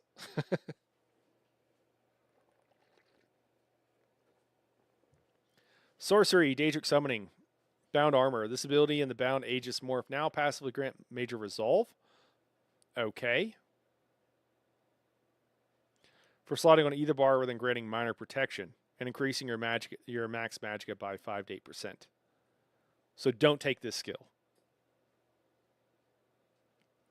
This morph now, Bound Armor, this morph now grants Major Sorcery and Prophecy for slotting rather than 8% max stamina. So they just killed this ability. Do not use this on a tank anymore because, as we said earlier, the minor resolve. Yeah, I mean, having more damage mitigation, maybe this is for PvP, but having more damage mitigation is a good thing for a tank. And having a source of minor protection, whatever, I guess it's fine. It's not. It's moving in the wrong direction. I don't really think. Maybe this is some huge issue for PvP, but this is a bad direction for PvE. Dark Magic, Dark Exchange, Dark Deal. This morph no longer grants minor force. This morph's minor berserk is no longer half as long as the base ability. Okay. I mean, PvP thing, I would assume. Because this probably was incredibly strong in PvP. If it also grants minor force, and you want to use this pretty regularly anyways to get back resources, probably pretty hooked up. Somebody PvPs more than me, feel free to correct me or add some nuance. Stormcrawling Lightning Form, this ability and morph now grant minor force while active rather than major resolve. What? Okay. Wait. Lightning Form is the base morph, right? So you no longer get major... So now the only way to get major resolve is Bound Armor from the Daedric... From, like, Sork skill lines? Is that what just happened? I'd have to look at all that.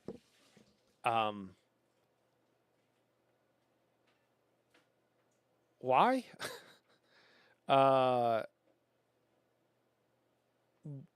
like this it seems like a fine. So this is a PvP change. I assume you either choose damage or you choose survivability. So I understand from a PvP perspective. How is this going to affect PvE? Not great. Yeah, not great. I mean, why would you take this if it's just sitting on your bar? Does that mean it would grant minor and major resolve, but the minor resolve is broken, so you just don't want to use this skill? Don't use this skill. We'll need to confirm this is still broken, but I don't see any notes about them fixing it. They don't like to admit when they do things wrong and they have bugs that are in the game, so I could see them also not acknowledging it, but I imagine they just don't know. Isaac, what's going on, man? We should make this a drinking game. Sometime you say, that sucks. I drink. I'm drinking coffee for what it's worth. Okay, well, you're just going to be very awake. Well, that's good, because otherwise that could be dangerous, Isaac. What's up, Junior? How did they screw us?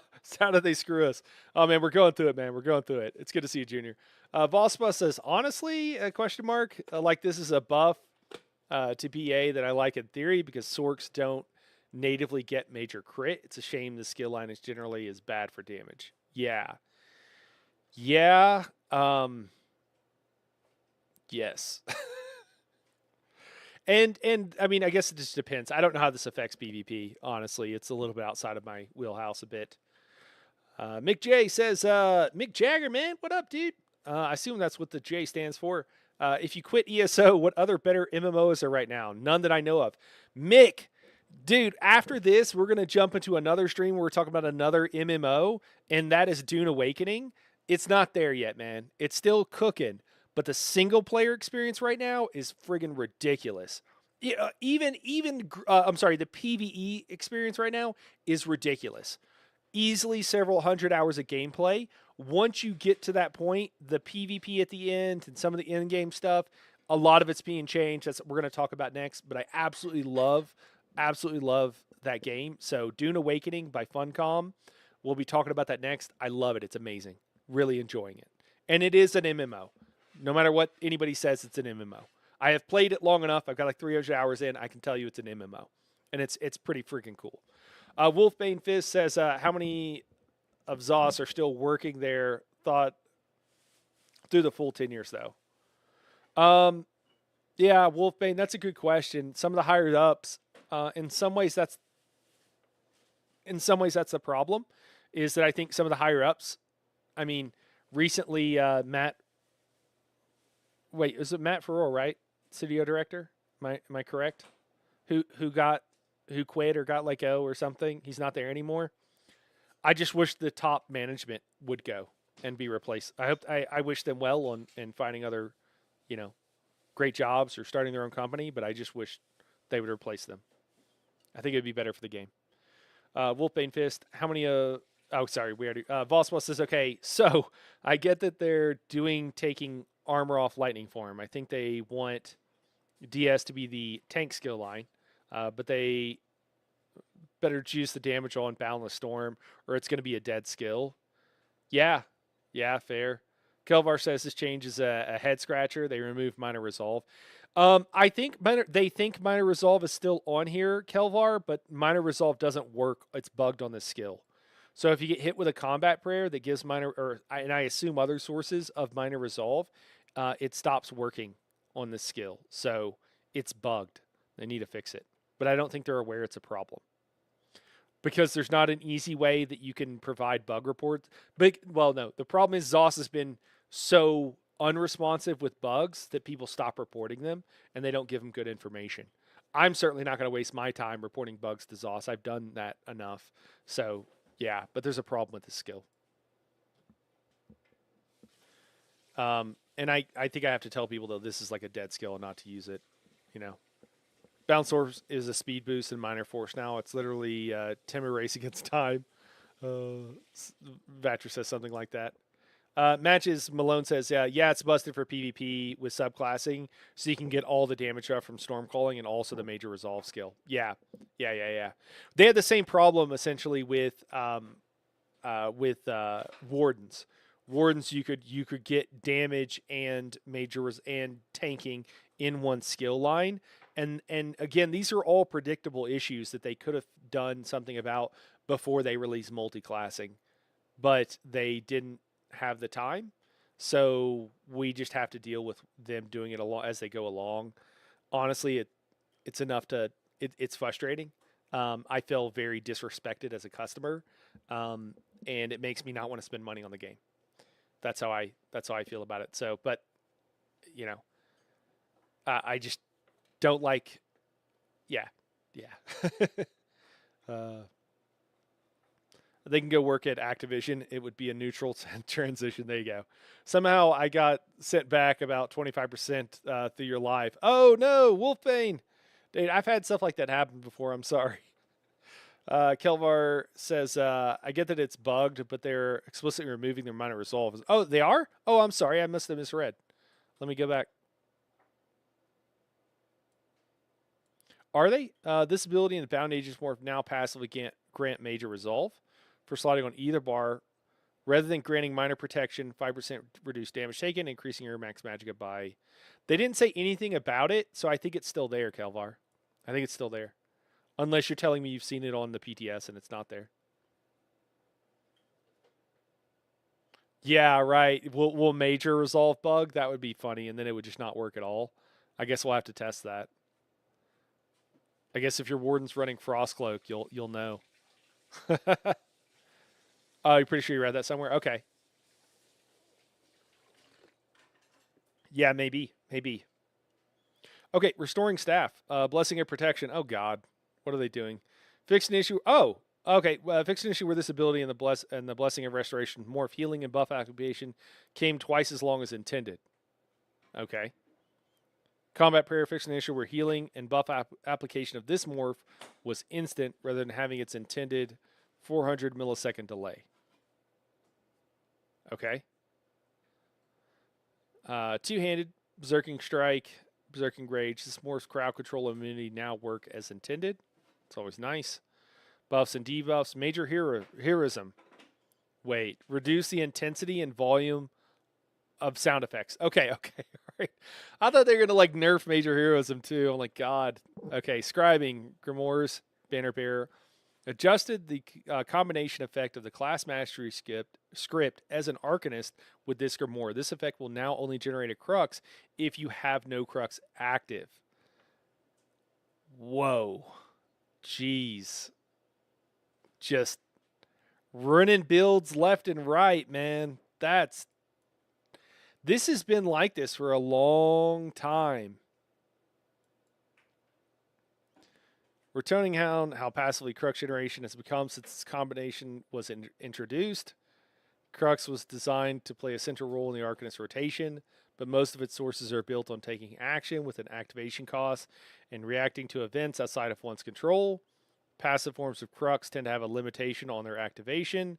Crux Weaver requires taking damage with a mild cooldown, and Tome Bearer's Inspiration requires you to have no Crux active.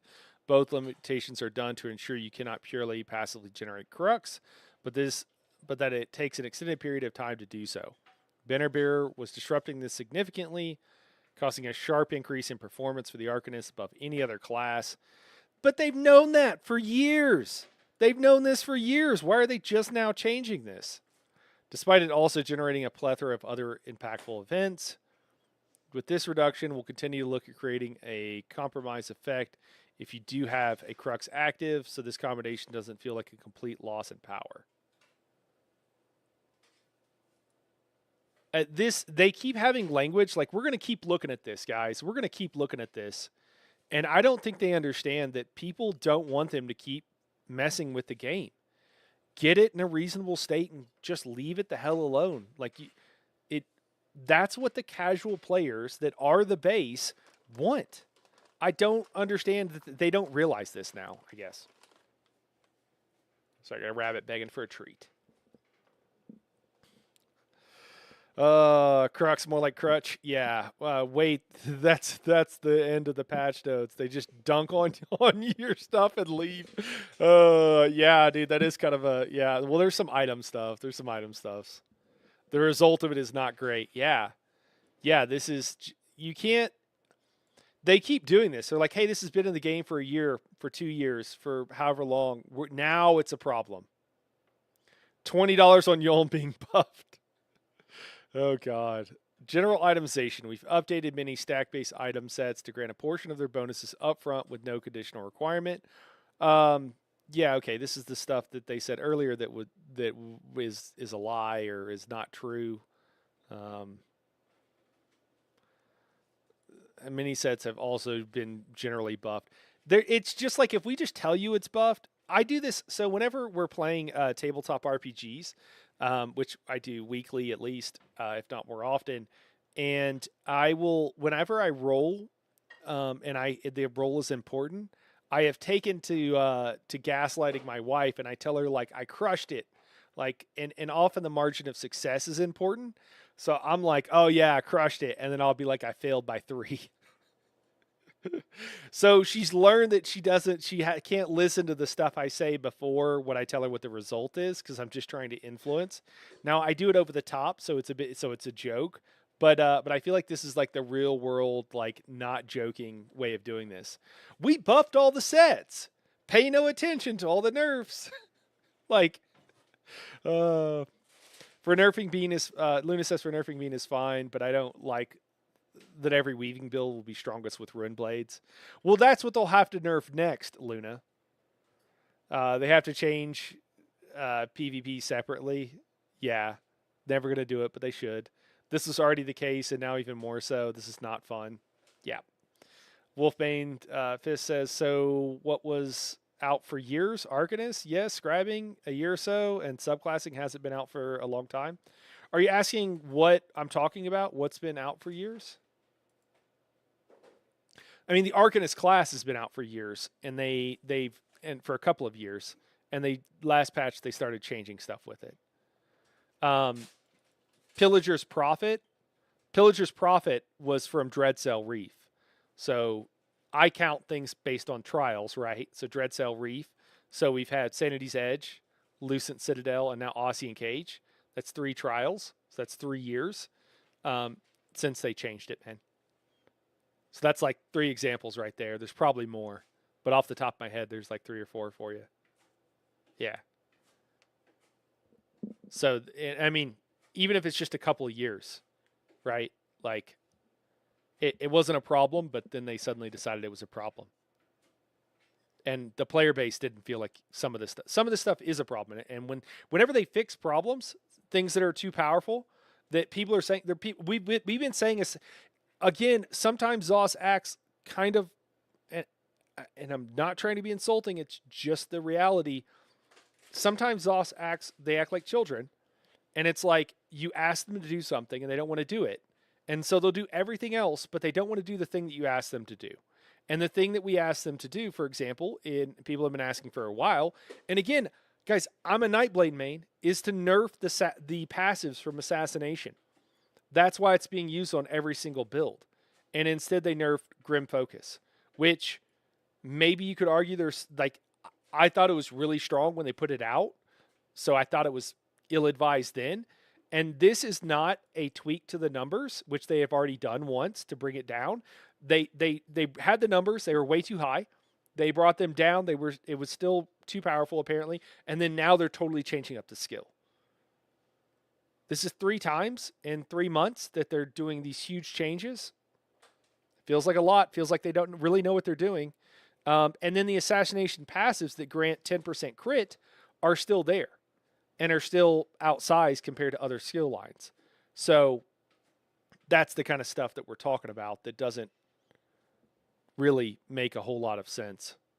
Where were we? I think down here maybe.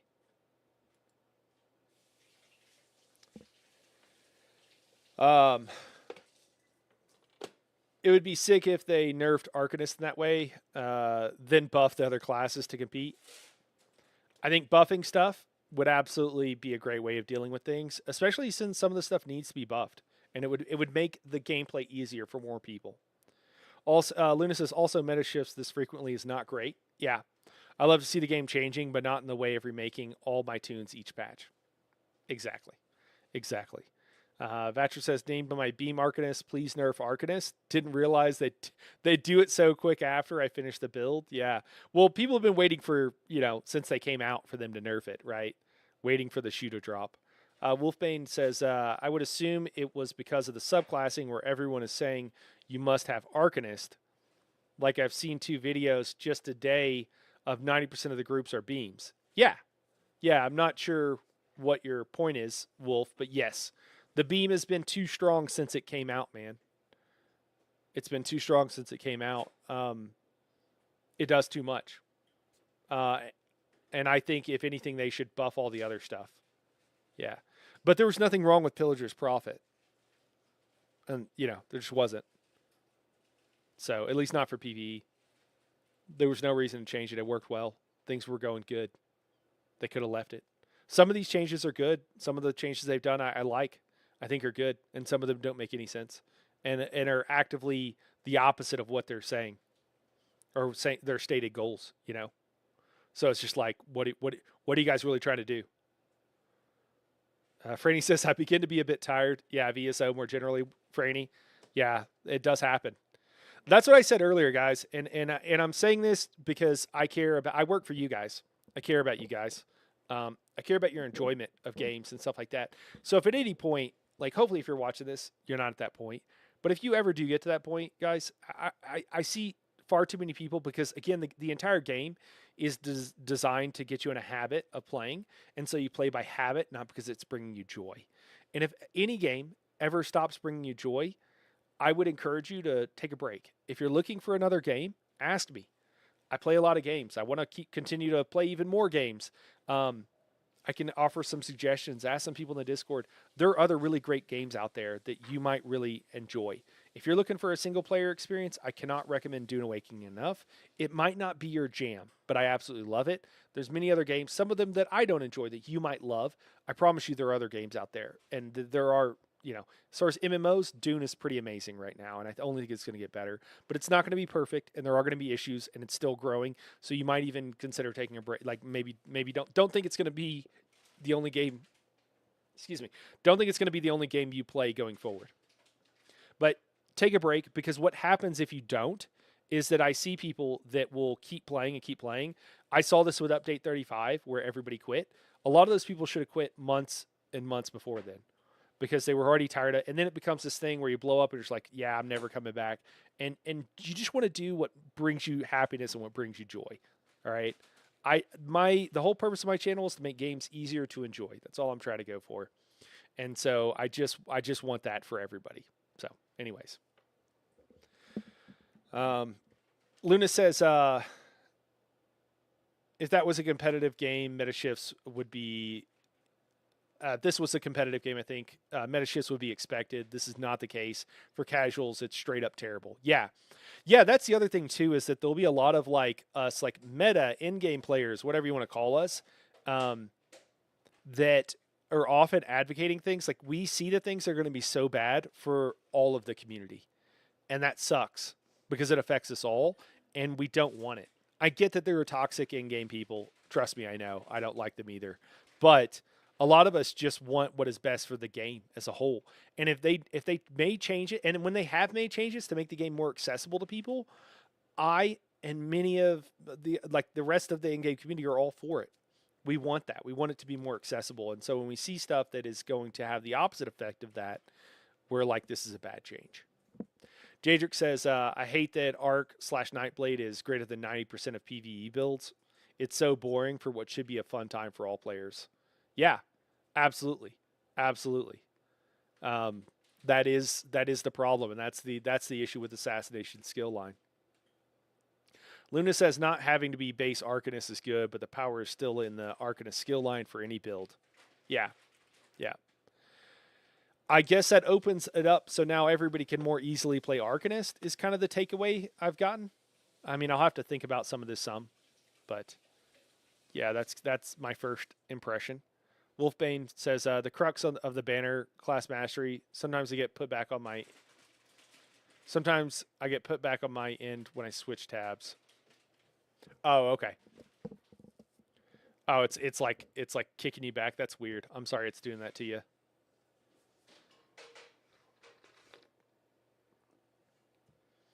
Vossball says, well, I mean, I guess I don't need Camo Hunter on my Sork anymore. I remember back in the day, basically all DPS builds had to rock 3 fighter skilled skills minimum.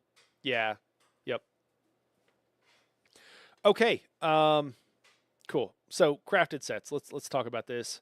Highland Sentinel. This set now passively grants 986 critical rating when wearing 5 pieces or more. This set now increases your critical rating by 443 per stack with 3 stacks max, rather than 357 per stack with 10 stacks. Okay. Moving reduces your stack count by 1 rather than half your current stacks. Okay, so 3 stacks at... Wait, is it 3 stacks? Yeah. 3 stacks at 443. So this still gives like 2100 crit. I mean, so that's a pretty big... That puts it down with... I don't remember how much Berserking gives, but it's in that range, right? Berserking Warrior, aka Advancing Yokita. And you just stand still for this one. Because I think a set that I often recommend, which is Zogvin's Warband, gives less than that. I think it's like 1800. 24 for AY-ish. Okay, so you're just not going to use this now. I mean, it's a crafted set. It shouldn't have been that good to begin with. I liked it because it did allow you to kind of like normalize data where everybody would use it on a parse. So you'd have like apples to apples comparisons. But okay. All right. I mean, whatever. It's a crafted set. It was too powerful to begin with. I mean, what does Zogvin's Warband give? Let's look it up. I think it's like 1800, 17 something, 18. Isn't it? Let's look. 177 up to 10 stacks. Yes, so 1700. No, this stack's faster than AY and easier to use. I would see it being decent in more fights. Oh, okay. All right. Yeah, and I guess it depends on you too. So when Vroll jumps in the air, you don't have to worry about him when he comes back down. Isn't it Vroll that jumps the first boss in Kind's Aegis, for example? You don't have to worry about dropping stacks. I don't think it was that long anyways, but okay. All right. So maybe this gains more utility. You could use this in more places, is Daedric you're saying? Yondir. Yonderp. Yeah, it's Yondir, my bad. Dungeon sets. Phoenix Moth Thurge. In the minor force granted for this set no longer breaks when paired with other sources of minor force and now grants it effects properly. Rush of Agony. This set no longer pulls enemies to the caster after its delay, but instead creates an area effect at the initial location, pulling enemies to it. Okay, the warning visual of this effect active has been greatly increased to help improve counterplay. Yeah, this is pretty strong in PvP. People are still using it. We're making changes to the set to correct some of the exploitative behavior of high load situations, or when paired with specific abilities, allow the caster to move quickly from place to place. To pull, the pull will retain the same timing as before, but now leaves a notable area of effect with a telegraph warning enemies of incoming pull in efforts to aid counterplay. Okay. Monster Mass Battle. This set now requires you to be in combat to activate its effects. So you can't pre-buff with Balorg now? Is that the idea? PvP sets, Natural Oil, fixed an issue where the set snare and immobilization immunity reactivated for a short period when crowd control immunity ended. Trial sets, Arms of Reliquin, fixed an issue where the cooldown of this set was shorter than its listed cooldown, reducing damage this set deals by about 2%. Okay. This isn't bad, right? I'm not reading that wrong. Besides Mania, this set now grant up to 10% more damage done against monsters and reaches its cap at 50% Magicka, rather than 12% damage done against monsters and reaching its cap at 0% Magicka. Okay. Um, I mean, this seems pretty strong. Is Basai? Is this set coming back?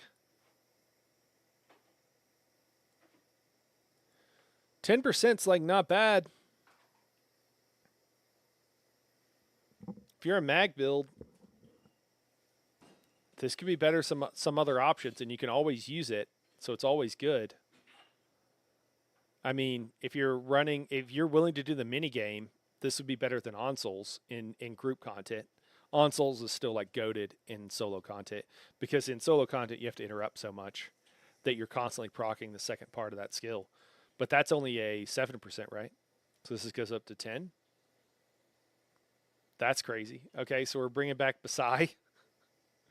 I don't know. We'll have to see, but I think this could be really good. Berserking Warrior, the set now passively grants up to 986 critical rating when wearing 5 pieces or more. I heard Arms of Reliquin. Did I miss? This is one of the things I got DM'd about. Am I misunderstanding something with Relic? Did this get nerfed more than I thought?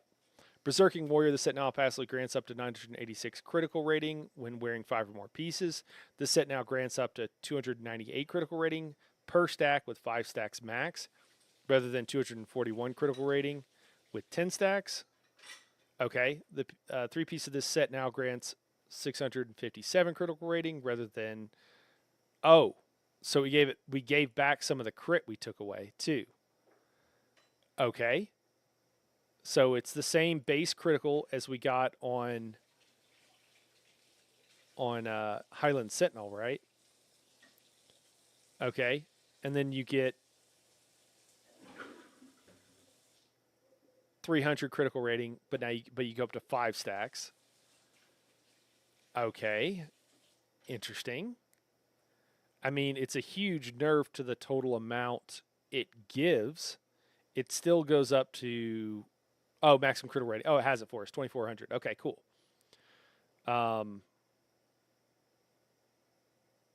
Okay. That's, I don't know. It's a change. It does make it easier to use. I don't know if. So I don't think this has any change for the average player. This is not going to affect the average player at all. It is not suddenly going to make sense to run Berserking Warrior if you can't hit your light attacks.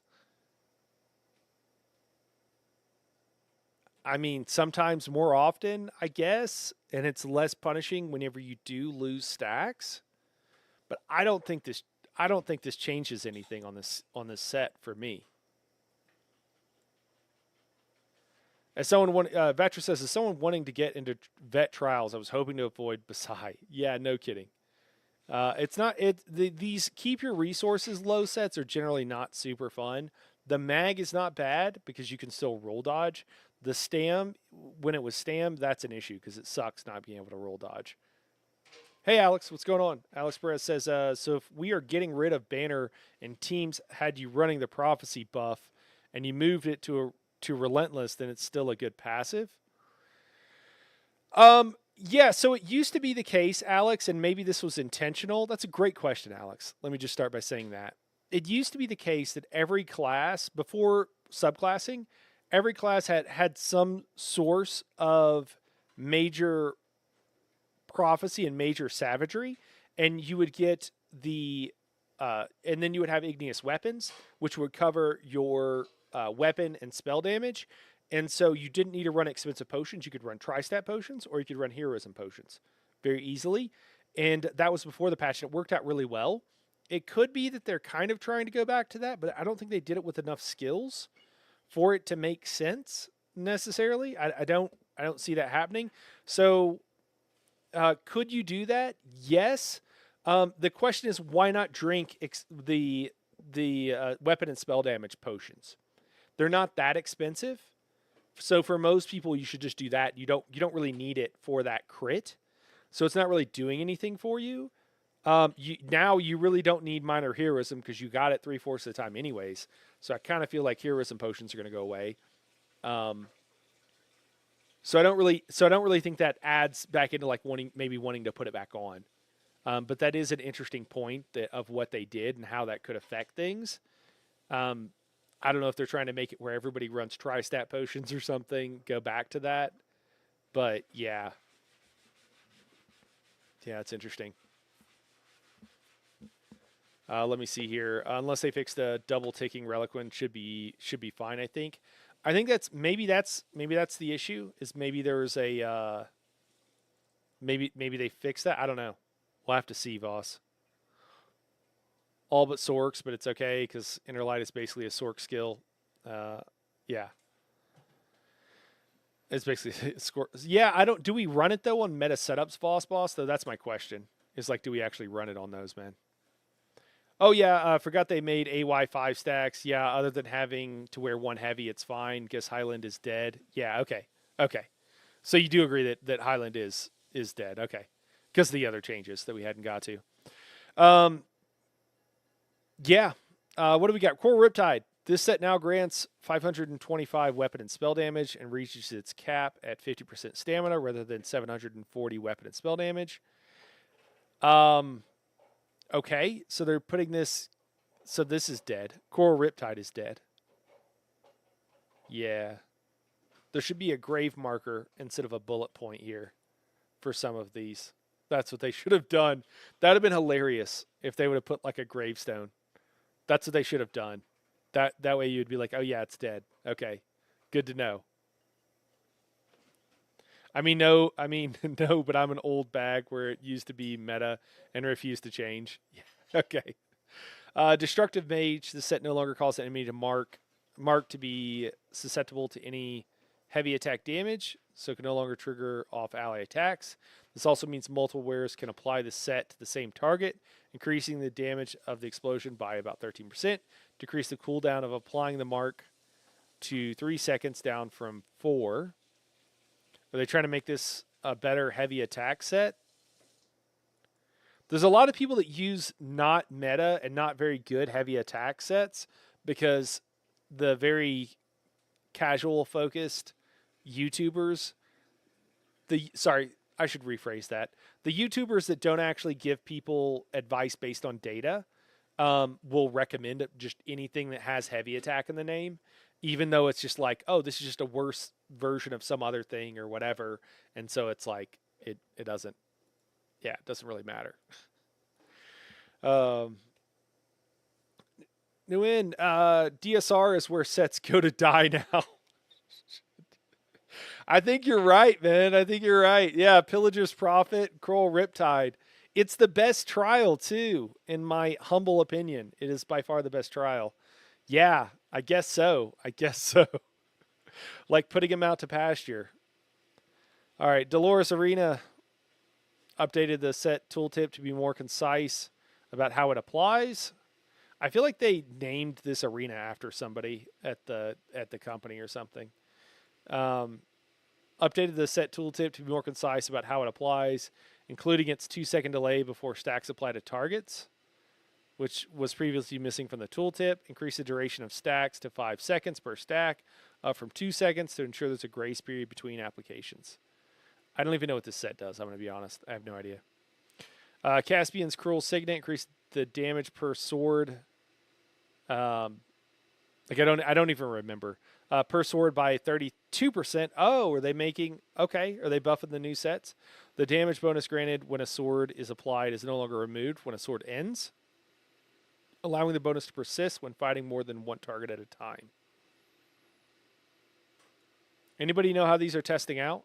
Anybody bothered? Harmony and Chaos. This set now grants 200 weapon and spell damage when wearing 5 or more pieces, reducing the weapon and spell damage granted per stack to 88, down from 135, increasing the duration of the stacks to 15 seconds, up from 10.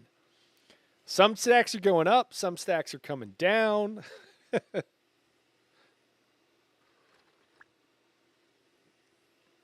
Okay.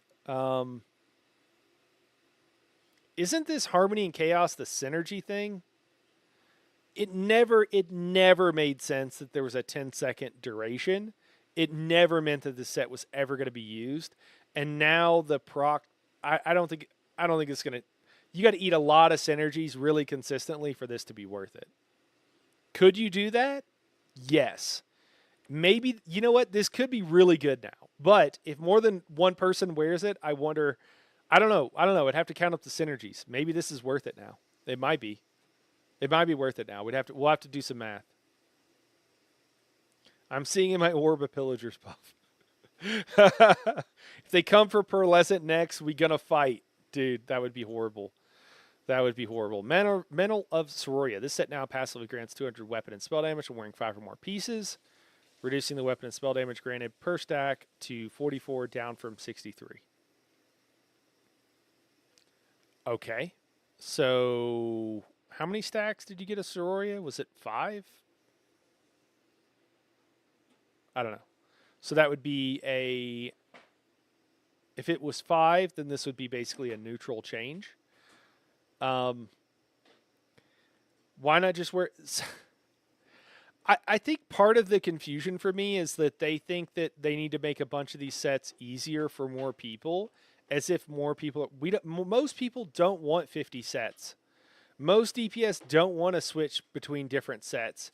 That's really only sweaty person. It's too much. We don't even want it. And they're trying to like offer alternatives like, oh, this will help players get a little bit more damage because they can use this set in a few more situations. Now, I will say on some degree, like I thought the Sororia minigame was kind of fun. Honestly, I didn't mind it.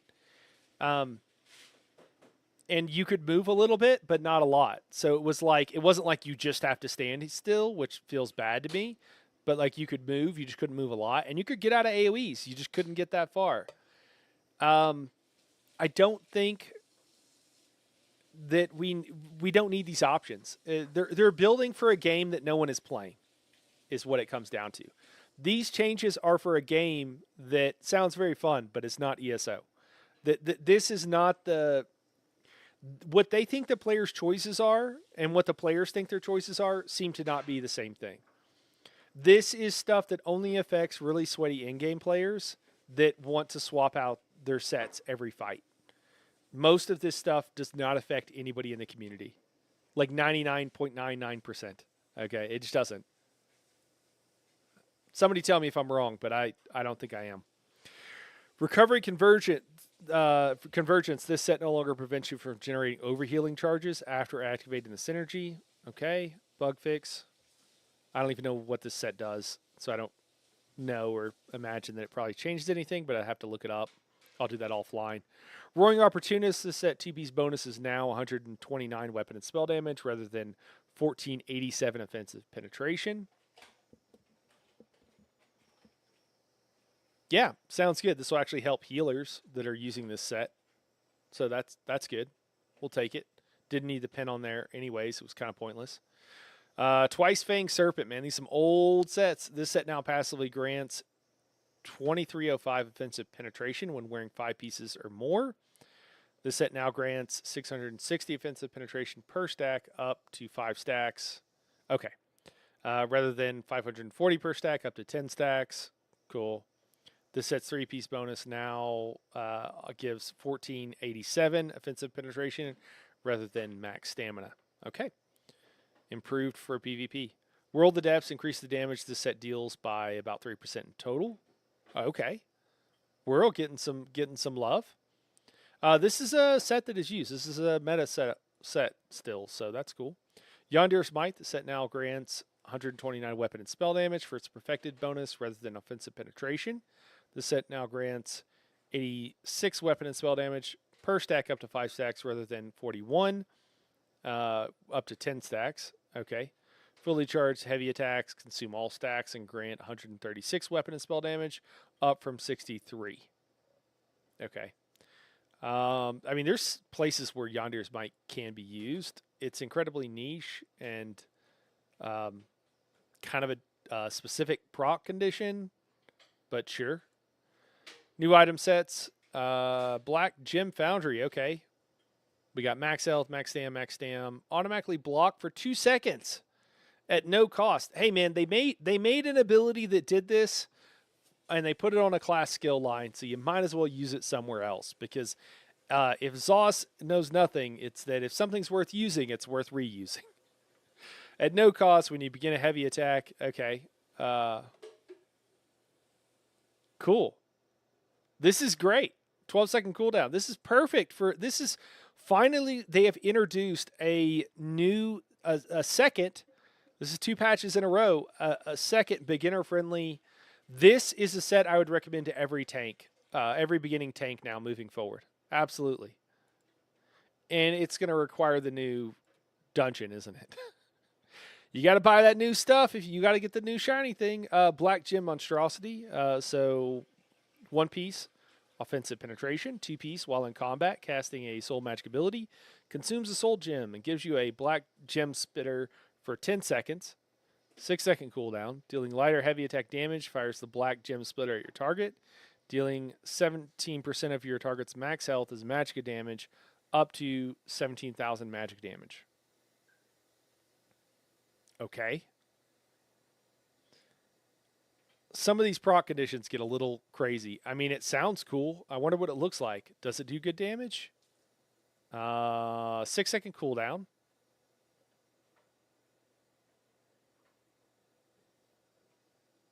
So every 6 seconds you can do this? Big black gem, Daedric says. Okay. I mean, I like it. It sounds cool. Is it good? I don't know. We'll have to compare it. Is this supposed to be a PvP thing with the pin on it? Not really sure.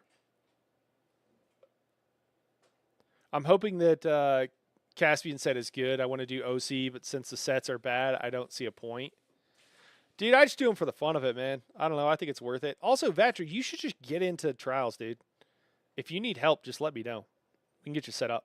If we're going back to Voswell says, if we're going back to the Cloud Rest sets, can we buff Olarime so they're increasing the proc circle by like a meter or 2 and maybe give Gallimway a different 5-piece bonus so it's not actually hot garbage? Hey, that's an idea. Weird Soul Gaming. Wield Soul Gaming, yeah.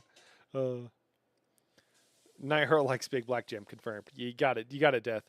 Lustrious Soulwell. Cool. We got health recovery, magic recovery, max mag. This is going to be healer set. On casting an ultimate, grant magicka, stamina, and health recovery for 2 seconds. For 2 ultimates spent. Cool. Another set that's never going to be used. Viking Soul Fury Medium. Crit chance. Pen. Weapon and spell damage.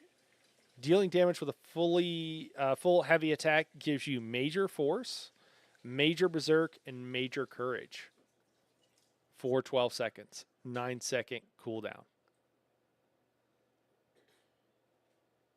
Okay.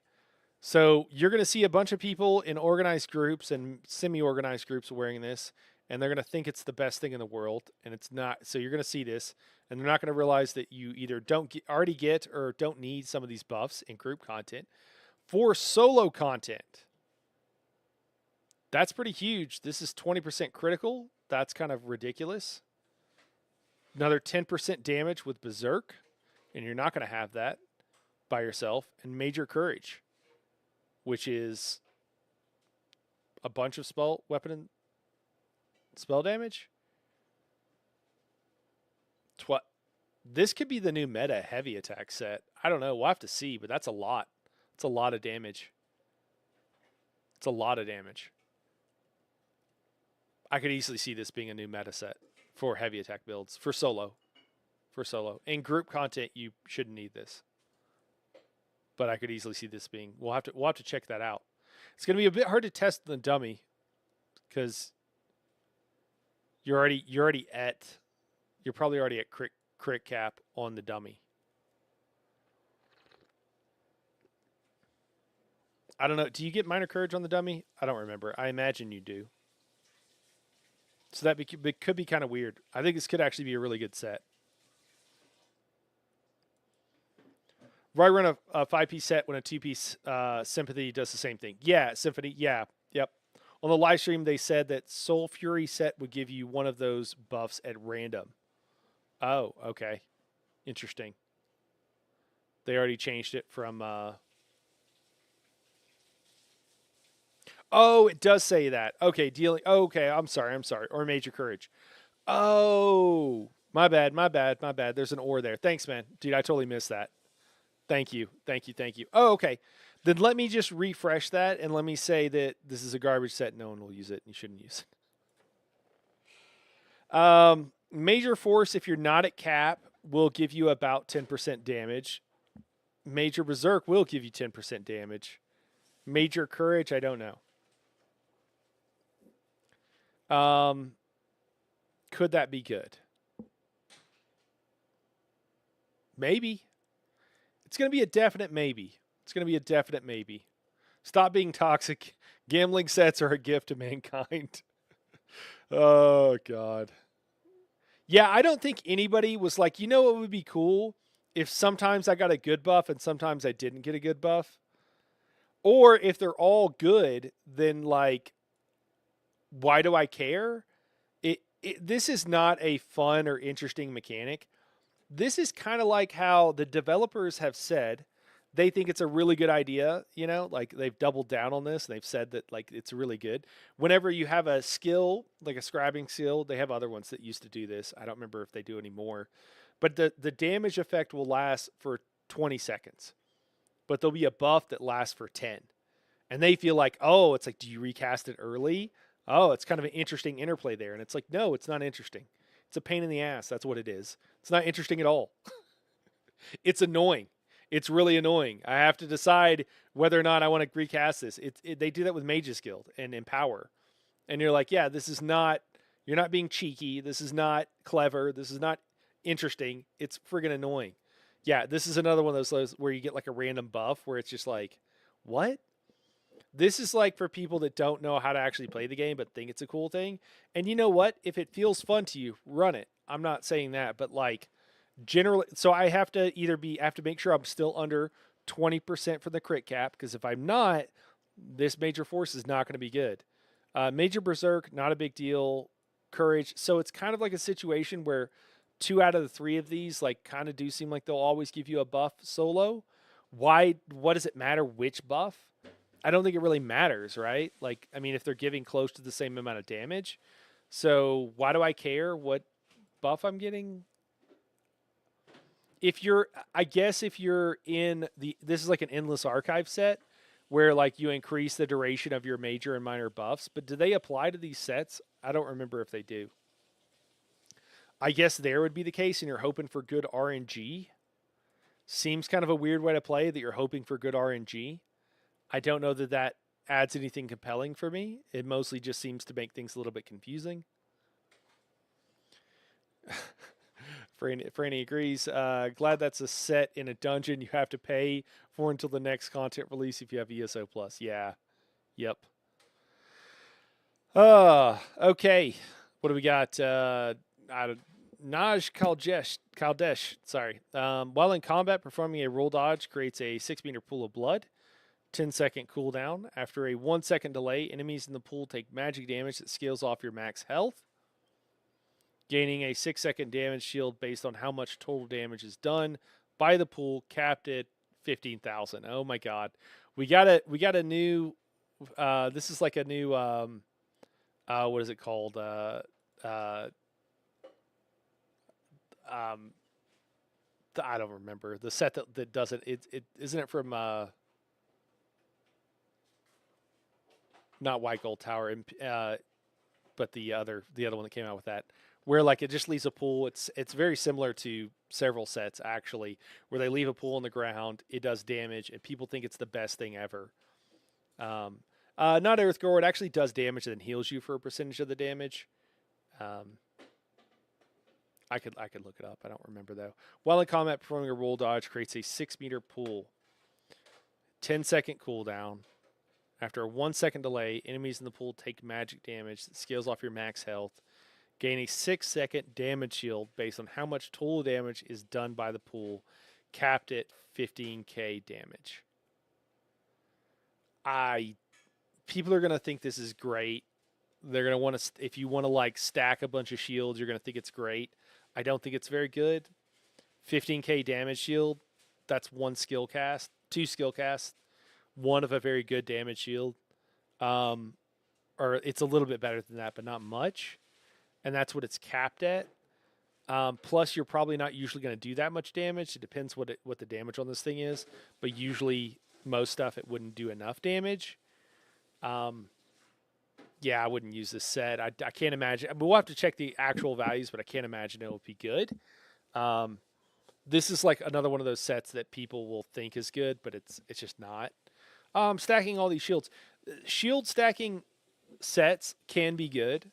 The problem is they work until they don't. I've explained this before, but basically what leeching, it's leeching. Jesus, that's what it is. Yeah, it's leeching. Leeching plate.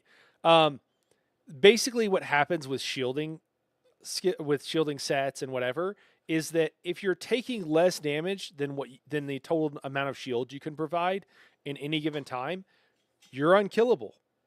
So as long as you don't have that much damage coming in, yeah. And I think that for people running around Overland that don't care or don't want, or they're new to the game, sure, yeah, that can work really well. If you're doing content that's difficult for you, absolutely.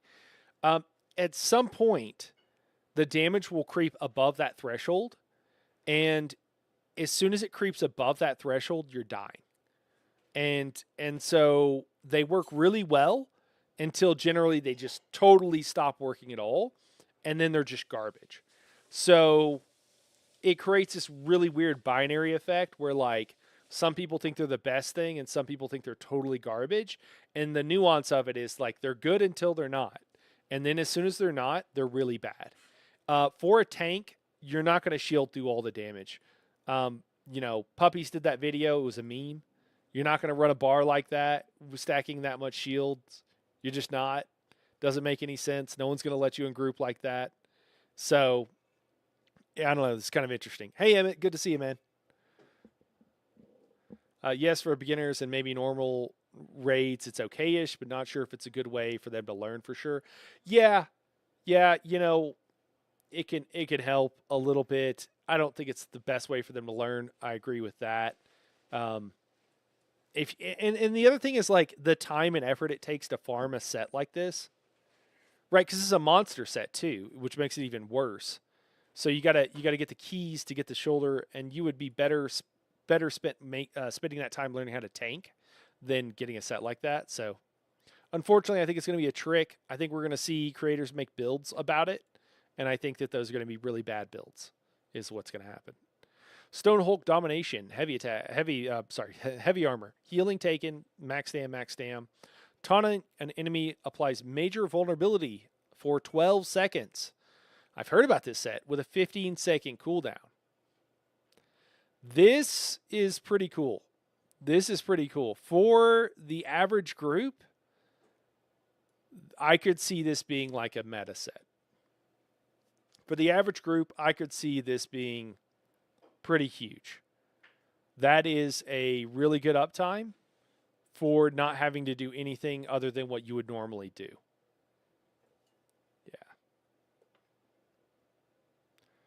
Daedric, I'm sorry, Daedric, I missed your comment. Buff Moon Dancer, we need more meta gambling sets. Oh my gosh. Vatcher says, imagine someone in your vet hard mode run isn't hitting DPS requirements because they're low rolling their buffs. Yeah, exactly. Oh man. Emmett says, how do tanks absorb damage? I see tanks just standing there and never die. Emmett, you want really, so most tanks you see doing that, the reason they're not dying is because they're doing really easy content. But if you want to make sure you have max resistances, so you take very little damage, and then you can shield. And if you're in easier content, like normal content, you can just stand there and not have to worry about dying, man. If we're talking about vets, you really got to invest a lot, and it's not really worth it, I think, for most people to be able to like shield through most content. It just doesn't really make sense. If you just kind of learn how to tank, you can do things that will make the fight easier on everybody else in your group. So I don't recommend it. So it's either really easy content or they're doing really extreme things that I wouldn't recommend. Nobody, and they do it because it gets views. I'm not hating on anybody for getting views, but I've yet to see one that is like makes sense. Nguyen says there's a gambling mythic. Maybe combine all the gambling sets into a 0 to hero PvP build. Oh God, 0 to hero is somebody. I don't know who that is, but somebody does that. Is that hack? Yeah, there you go. Every once in a while, you'll be a hero when all your proc sets proc correctly. We farming Stone Hulk this drop. Oh God, no. I'm sorry. I was thinking Stone Husk. This is Stone Hulk. Yes. Sorry. Yes, Vatra. You don't need it. I don't know. With all the changes to Ulti, I have to. No, you shouldn't need it because the Colo's the easiest thing to get. It's only 200 ultimate, so I think it's good for beginners, for beginner groups and everything. We'll see what they keep doing to ultimate. Right now, again, my thought process is you have one tank, probably your main tank, dropping a Colo, and then you have a healer in Nazare who's dropping their pillagers. But this isn't a bad set, man. For like a pug group or something where you can't get a Colo, yeah, this would be good. Also, isn't Colo the only major vuln other than this set? Not the only major vuln, but it's the place to get it. Yeah, it's the place to source it. I'd have to look up what all the other sources are. Actually, we can do that right now. Hold on. EUSP. Buffs. There we go. Let's take a look. Vulnerability. What do we got here? What are some good sources? Let me see. Boneyard. Well, that's minor. So Colo, yeah. The Archer Deverick, which is the other good place. Turning Tide, which is the other good place. Umbral Edge and Ken Marcher's Cruelty are two of the other random ones. Those are all from sets. But yeah, Archdruid is used. Turning Tide is not really used as much anymore because it's not really needed. There was a time, kind of like the Stone Hulk here, where it was like a really good set. Yeah. The problem is if you're taunting more than one thing, you can accidentally hit the wrong target since it's not per target. Oh, that's a great point, Daedric. That's a great point. Yeah, like I wish people would just get into the habit of one person runs Colo and that person drops it. Another person runs Horn and drops that after they see a Colo with Nazare on, and you don't need to do anything else. Like that's it. You're done. It's usually better to have somebody running major heroism run the Horn, and usually better to have like a tank running the Colo because it's easier than running the Horn. And you don't have, hey, what's up, 94? What's going on, man? And you don't need to do anything else, you know? But I could see for a pug group this, if a pug had this, I'd be like, you know what? That's probably going to help our up times. I'm okay with it. The Magma Enclave, a good tank set. I don't know what set that is. I'd have to look it up. You can look it up real quick.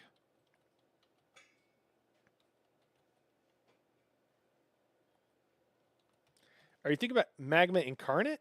Maybe we're talking about Magma Incarnate. Yeah, is that? I think that's what we're talking about. That's another one of those. What does that do? When you heal yourself or a group member with a single target heal ability, grant the lowest health group member within 28 meters minor courage and minor resolve, increasing their weapon and spell damage and armor. I would not use that except in dungeons. I think that could be really good in dungeons if you don't have sources of those buffs, Emmett. I think that could be a really good set in that situation. I wouldn't use it in a trial, but in a dungeon, yeah, absolutely. You could use that on a tank. Yeah. Any issues with that set that I don't know about, guys? Tools for the Trap Master. So dealing direct damage with a non-heavy attack places a stack on you for 5 seconds, 1 second cooldown, 4 stacks max. Dealing damage to an enemy with a fully charged heavy attack consumes the stacks and causes a blade to strike your enemy from below them, dealing physical damage per stack and applying the sundered status effect. Man, these super long tooltips. Okay. So doing direct damage places a stack on you for 5 seconds, 1 second cooldown, so you can do this a light attack or the spammable. 4 stacks max. Dealing damage to enemy with a fully charged heavy attack consumes the stacks and causes a blade to strike the enemy. I mean, we'd have to know the damage that this causes, but I don't imagine it's that good. It's some combination of light attacking and then heavy attacking, like they're trying to make that some sort of play style, which it really isn't at this point. It would have to do a ton of damage to be worth it. I can't imagine it is. Could be wrong. Zanmir Spellweave. Increase your damage done with Flame, Shock, and Frost by 5%, increasing the damage burning, concussed, and chilled by 15%. Sure, this feels like another Endless Archive setup here, and just like a fun setup. That's probably not gonna. It's not gonna do. I mean, you don't do enough from burning, concussed, and chilled for this to be meaningful. But increases your damage done with Flame, Shock, and Frost by 5%. They're trying to like allow. I think this is like an RP build kind of thing because they've talked about having these different damage types. The problem is that nothing in the game is geared, or I'm sorry.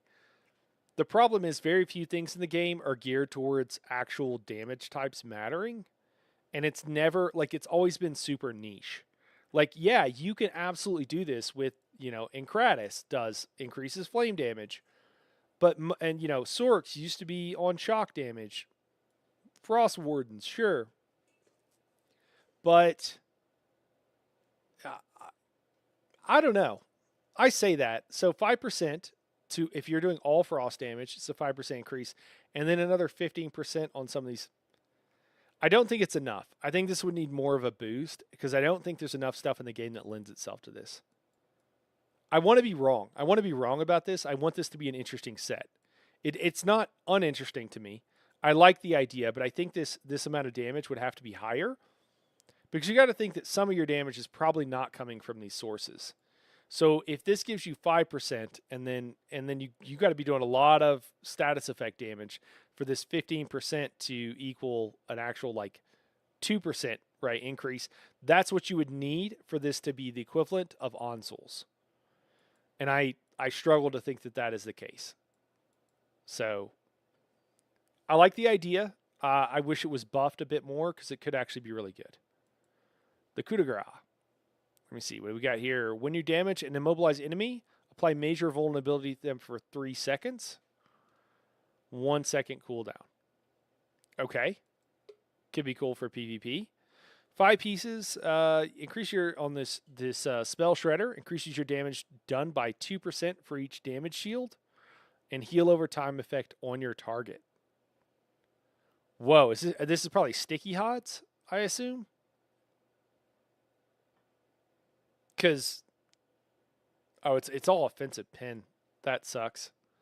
These are dead. I mean, maybe I assume this is for PvP, but on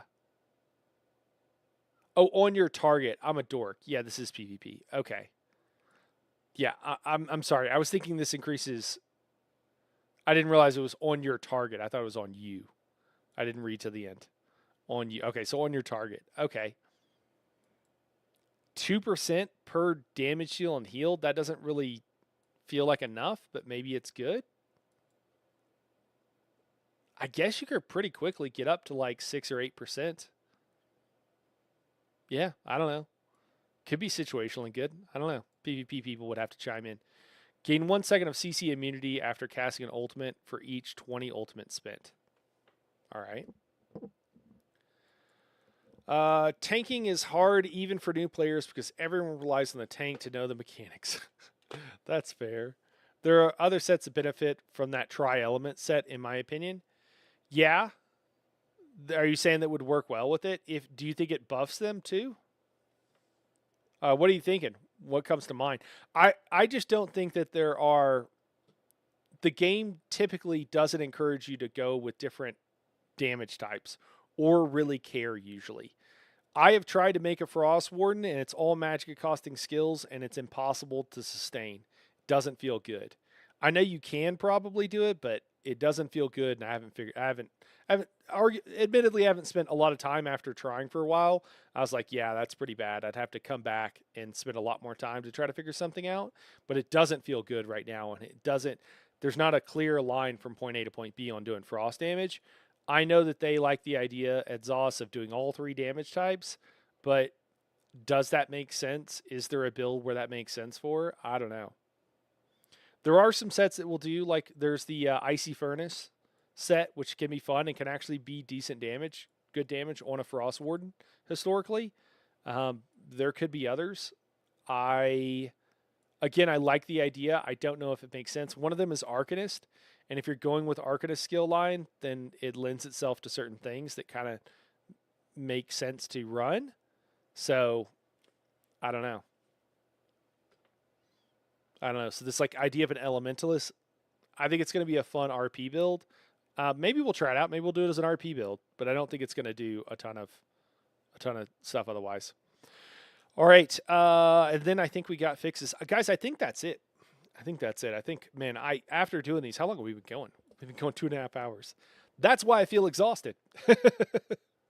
We're not done yet, but I think we made it through the patch notes. Let me kick to a commercial. Let me bio real quick, and then we'll come back and we'll talk about this. Any questions you guys got? Go ahead and drop them in chat. Anything you're thinking about, drop it in chat now, and we'll talk about it when we come back. Be right back.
All right, guys, we are back. Let's talk about it. So we didn't really get any questions. I mean, we've been talking for a while, so maybe we kind of covered everything. Vatra says this was a beating. Yeah, this one was a little tough, man. Do we know when this update hits? Yeah, it's usually 8 weeks out. Is usually when this hits. So, if I remember correctly, does it tell us when this goes live? Is that right, everybody? In my room, I'm just going off memory, guys. So, yeah. Emmett, the rabbits are great, man.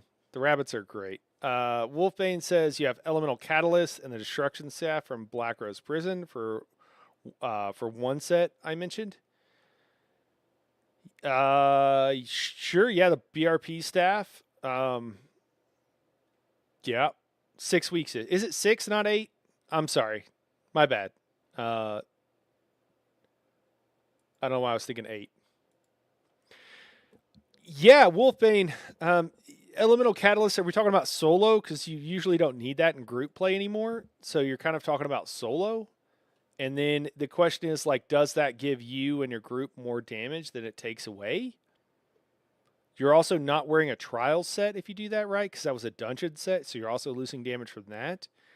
There are things you can do. They're just not that you just lose more than you gain is the problem. They're not. So for me, it's I think a game should lead you toward play styles. And I think that if like, hey, playing with all these different all these different Magica types is like a really fun play style, and we want to encourage that, then there should be synergies where you can make something that's really good and does close to. Why doesn't it do meta damage? You know, why doesn't it do the same damage? Or do I have to choose between doing more damage or playing the setup that I enjoy? I don't think you should have to choose there, and I think that these setups do. You're talking about the uses of the set, not if its use is optimal or viable in a group setting. Am I right? Yeah. Sorry, and I know there's a delay in the chat, so that just came in, so you probably said that a second ago. So yeah, I just would really like them to converge so that it leads people into a fun. Right now, with a lot of these sets, and what happens a lot of times, it's kind of like that shielding set. People will be like, "Oh, this sounds good, right? Like this is a good set." And it's like, "Oh no, it's actually a garbage set," you know? And I think that's a bummer. I think it leads people in the wrong direction. And so I don't like things that do that. That's all there is to it, man. It's not like if you want to play something for it because it's fun or RP or because it's the really cool thing about Elemental Catalyst too, and actually all of the buff DPS sets like Alkosh, they look really cool. They give you magical effects for those who don't know. Elemental Catalyst gives you like multicolored sparkles on I think on you and maybe on your abilities, but definitely on you. And then Alkosh does the same thing. It has like that kind of like the Mauve Lorcage with like the dark and then like starry twinkles in it. They're really cool. They're really fun. I want them. I want a reason to want to run these sets that make me look cool and everything. And I just think it's a bummer for me whenever it's like like it's not really that good, or it could be completely useless. Like if your group is already over crit. So that's my only issue, man. Yeah. Yeah, and so I don't think that there's anything that like lends itself to that style of play. I'm the person who makes like I've made a Brittleton build, and Brittleton was really I got it where it was really close to the same effective damage as other builds. And in fact, one group I was told to come to, I was told to just bring a parse DPS, and I brought my Brittleton because that's what I parsed the highest on, and it's just because it worked. The build worked, and it was really cool. I thought that was great, and I loved being able to play that fun play style that I wanted to play, and I know others wanted to play. I want that for other setups, but I don't think that this is quite going to do it, and I don't think that there's a lot of synergies to be had out there. Is my issue? What's up, Disco? Yeah, but then again, there's 50 million combinations in this game. Yeah, I mean, there's a bunch of combinations. A lot of them, unfortunately, are not great. What's up, Terrell? But yeah. So um, yeah, I think I made my point. That's all I had to say. Another patch of disappointments. Nino says, "Hey, Nino, it's good to see you." Night Hero, I really value your awesome feedback. Quick question: I have a Magicka Necro Sorcerer, which Necro skill line would you keep in subclassing? Thank you so much. Best wishes. So let me see. Sorcerer, so we're talking DPS. So for Necro, it's like fairly well divided out. And so for like your total skill lines, it's are you doing anything hybrid with this? Are you doing or is it pure DPS? You going for max DPS? I have I can actually look to see I have a build that someone sent me that is running multiple Sorc lines. Are you a Necro base with this? Because that one is using multiple sorcerer lines, and I could look it up. I guess I should wait for your reply. But generally, it's Gravelord. Gravelord is kind of the DPS skill line if you're going full on DPS.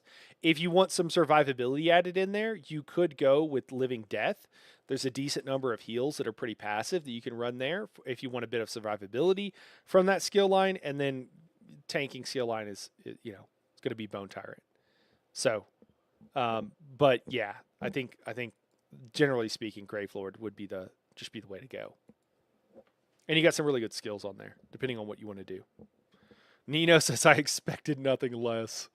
Dr. New, what's going on, Dr. New? Just got home from work or the post office. What did I miss? Oh, man, we went through it all. It's been like 2.5 hours. I think, are they screwing the Arcane Assassin Templar build? Not really. Not really. They're screwing over. So the TLDR, man, I should take a moment to collect my thoughts on the TLDR on this. Banner is, I think, Banner's only probably going to be, I don't know what'll happen exactly, but there's a chance that only a couple of people are running Banner and they're running it for the buffs. That's a real possibility. Banner no longer generates Crux if you have more than one. It's only if you don't have any Crux, Banner will generate one. So not everybody will be using Banner now. So that's a lot different. Being on a Necro base, or I'm sorry, the Arcanist based has kind of changed because of that with a lot of this stuff. Although I question that you might not want to put on a scribing skill that has a class mastery where it generates another Crux. We'll have to see. But that's pretty big. They didn't actually nerf the assassination passives. They nerfed specifically the bow skill. So relentless focus and the grim focus, and relentless focus. So they nerfed it. They also changed it where it doesn't provide any passive weapon and spell damage. It just gives major prophecy and major savagery. And then relentless focus, now you can bow proc at 4 and 8, I assume. I don't know. I assume 4 and 8. So that's pretty weird. It's no longer going to be used as like a passive on so many builds. But we happy, or should I get shot of copium? Terrell, grab a shot of copium probably. I mean, there's good and bad here. I'll take a shot with you. There's good and bad here. There's a lot of like head scratching, a lot of stuff that I don't really like. I just wish they could not. I don't want to make content like this. I don't want it to be a problem. I really don't. I don't want to do, sure, it's good for the algorithm, I guess. It's good for engagement because you're like, what do they do now? Because you got to know what's going to change. But I'd say that's the main thing. A interesting change to Shadow Cloak. I don't know that you're going to grab the skill line now because of this. I don't really think you will. And that's as somebody who's probably Nightblade tanked more than most people that still play the game. So that's this could be good. It's kind of weird, but it's cool. It's fine. Bound armaments, they kind of destroyed this ability. Did some weird stuff. Moved Resolve off of Lightning Form and put Minor Force on it. They moved Major Resolve now to Bound Armaments, but this skill is bugged. So the Minor Resolve on this will drop off if you get hit with a Combat Prayer. So I don't know. I don't think you want to run this at all now. So probably a bad change there. Everything else was, I think, kind of fine, kind of milquetoast. So I'm going through it. I think it was some bad. Oh, replenishing barrier is dead now. No longer gives ulti back. The biggest change, guys, is all the sources, unique sources of class ultimate, have now all been changed to give minor heroism. That's kind of nuts. All of them have been changed to give minor heroism. Where was that at? Is that up top? And then like one gives like major heroism. Catalyst now gives major heroism. So everybody potion chugging is now dead. So that playstyle is gone. And you're just going to run trample. Yeah, all these skills though. You can just read through them there. Man. Of course, they nerfed the arc base instead of just fixing the other classes and making the class work without the banner. Yeah. Yes, Necro base. I chose Bone. Okay, cool. Bone Tyrant is what you're going to be disco for survivability there. And yeah, if you're looking for damage though, it's going to be Gravelord. Yeah. Yep.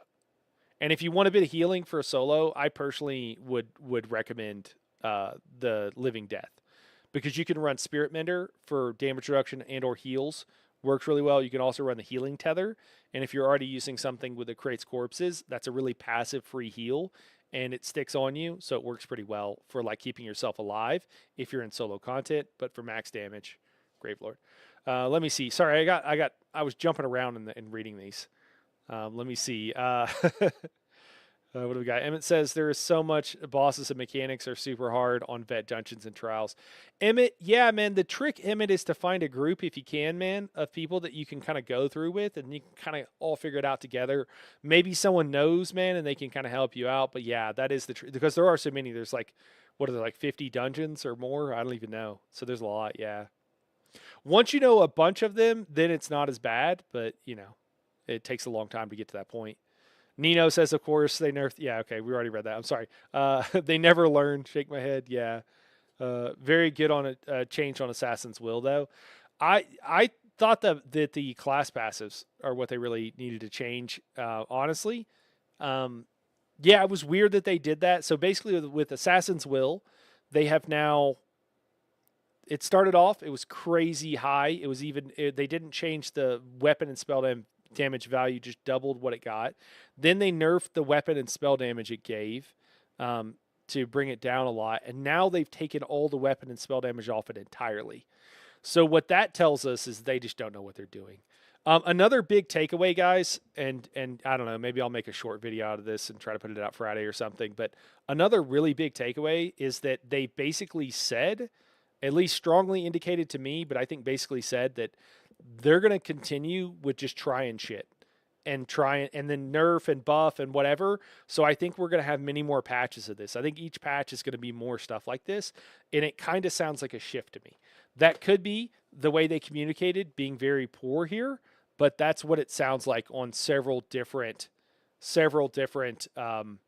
fronts with all of that. So that's how I'm interpreting this. I don't know if anybody else, but it seems pretty strong in the language they're using.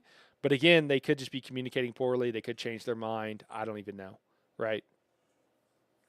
I chose Bone Tyrant for its passives and extra health. Thank you so much for the awesome support. Hey, no problem, Disco. I'm always glad to help. Oh, man, not my banner.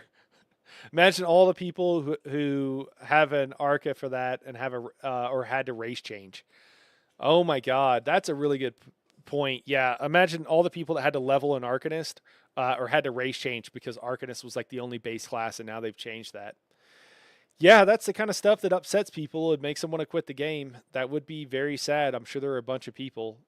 That's why you should never race change, guys. You should never race change. It doesn't matter enough. I know it matters, but like they could change it next week and you just then you're just out the $20 or whatever it cost, or $10. I don't know how much it costs to race change, but it's not free and it's not cheap. So I don't know. It's kind of a big deal. Nguyen says Shadow Skill line for the major expedition might be used to buff the Cavalier's charge signature. I don't think that by itself would be enough. For one skill, even if it does something decent, I don't think that's why you take that skill line, probably, Nguyen. I think there's too many skill lines with too many other compelling things. So the opportunity cost there probably wouldn't be worth it. I can't imagine. If you want major expeditions, you can just run, and minor, you could just run the charging maneuvers. So I don't think so with that. Nina the Witch says massive L change, anti-fun company. Nino's been through it all. Nino's been around for a long time, since the beginning. Super buff the Warden ESO. Yeah, that would be nice. That would be nice. What the fuck was this update made by AI? Terrell, oh my gosh. Every update is made by interns, Nino says. Cool. It's like the little gray men in the UE offices trying to balance everything without worrying about people's happiness. Sorry. Yeah, that is kind of what it's like. They don't really seem to know or understand that their changes are going to cause problems. I think they're going to continue making these changes until a bunch of people quit, and then they're going to realize their mistake. But I think that's unfortunate. I don't think they realize how frustrating it is to have these huge changes every month and a half. Because, again, as I said earlier, most people aren't really sure what's going to change until the patch hits. And then then you've got like a month and a half until you start hearing about the next PTS cycle. And so it's such a short window, and you've got to get your character set up. So it's like you've got maybe a month. So it ends up being almost no time. It's like I just got my character set up, and now it's totally changing. It makes people want to quit. It's just a lot. It's frustrating. It's kind of a bummer. Nino says it would have had a weapon damage buff, and it never should have had a weapon damage buff, and it never should have been able to fire twice. It's always should have been the major crit buff. Crazy that brutality is still on siphoning too. So for a while there, they were running all of, like, basically everybody had a source of major crits on some skill, and it made it where if you had igneous weapons, you didn't have to run weapon and spell damage potions, and I thought that was cool. I'm fine with that. As for the Nightblade skill, it needs something. Maybe just a lot of damage, but there need to be something, because for the longest time, the Nightblade style of play was twice as difficult as everything else, but did less damage. And it was like, well, why would I do that? There's no reason to do that. And so I do think it needs something to make that style of gameplay appealing, and it needs to be damage, however they do that. I think that's pretty important. Whether that's passive or weapon and spell damage or what they do, but it needs something. They keep shutting down the servers because they keep patching stuff on one Xbox. Okay. I'm one of the people who leveled an Arcanist to make a meta beam build, Vatra says. Yeah, dude, I'm sorry. That's why you can't grind this stuff out, man. I'm so sorry. That's why I have 19 characters. Yeah, I also have, the max number of characters. Kind of blows, but hopefully other classes get some more attention. Yeah. Lyriel says, LOL, Wolf, Knight 2, he is maxed out on characters. Yeah. Technically at 40-ish. Oh, you have a couple accounts, or you have EU and stuff? Yeah, I've leveled some and deleted some. I have a couple that I'm always okay with deleting. And we've done like a level 10 prog, so we did like a low-level prog before, which was a lot of fun, where we ran trials on level 10 characters. They should make the banner only award a second crux, not the third. So you have to do that tentacular dread every rotation. I think you mean the other morph of tentacular dread, but I understand what you're saying. Cephaliarch's flail. Yeah. Nino says everyone should have a source of major crit and brutality in their DPS skill line. It's absurd that some classes are just missing buffs, and the DLC classes have it. Yeah, I agree. It was a good thing, I think. Race change is like $24 before the release, and you will see a reduction of 10%. Yeah, right. Yeah, exactly. They make something, people... it's upsetting. That's why I always try to tell people in all my videos, like, don't race change. It's not worth it. Unless you're a professional score pusher, and hey, I have news for you guys. There's no professional ESO players. Just not. So like, unless you're just a score pusher and $25 is nothing to you, I wouldn't do it. It has always been annoying to have to get your buffs from a weapon skill and potions when other classes just have them. Yeah, I mean, that's fair. I mean, there's different ways of doing it. I don't really care overall, but yeah, guys, I think we said what we had to say. I think what we're gonna do now, and I don't know if I should have done this in hindsight. Perhaps I should not have, but we're gonna jump over and we're gonna talk about patch notes in Dune Awakening, because those have been out. They've actually been out for several days now, but I haven't had a chance to talk about them. And I was like, why not just make this the day we talk about all this stuff? So I know not everybody might play Dune Awakening. I imagine a lot of you don't. I do want to say that I absolutely love the game. So if you want to stick around and check it out, I absolutely love it. Lyriel said, I heard Cyril was retiring from StarCraft. Maybe he will start professional ESO. Oh, Lyriel, it's so delightful to have you here. I was sad and also good for him to hear Cyril was retiring. I absolutely, that's StarCraft, guys, for those who don't know, StarCraft 2. You don't know that it's not going to ever be a thing. I mean, that's true. Dune Awakening, neurons activated. Terrell says, I don't play, but I'd love to see some actual good patch notes. Hey, I was honestly kind of thinking that there would be some of that. I was like, hey, man, some people might just be patch note enjoyers, Lyriel 12N team trial competitions or PvP PGs? He's a PvPer, I guess, man, coming from that, but that's a good question. Hoping for deep desert notes, yeah. Okay, guys. Well, you guys know the drill. We're going to end this stream. It should, fingers crossed, kick you over to the next stream, but it might not. If I don't start within like a minute, something's wrong. Could be something on my end, but most likely you just might need to hit that refresh button, and we'll jump over and talk about. My plan was originally, and I think we'll still try to do this, is talk about these patch notes. These will be much faster, much smaller for Dune Awakening. Absolutely loving this game. I'll also talk about the game for everybody who doesn't know about it. Happy to answer questions and stuff as we kind of go along. I still think it's in the early stages. If you wait longer, if you want to wait longer, I don't think that's a bad idea. Again, I'm telling you, I love the game, but it's also fine to wait. Like, you're not going to miss a ton of stuff. Anyways, after that, we'll probably jump into some hell diving. I want to do some hell diving. Tuesdays are hell diving day, and I told the guys I'd be on at some point. It might be another hour from now, but I'd like to do it, and then we'll probably end it all there. So, not all of it. We'll end the stream there. That's what I meant. All right, guys. I'll kick you over on YouTube, on Twitch. Just sit tight, and we'll be right back.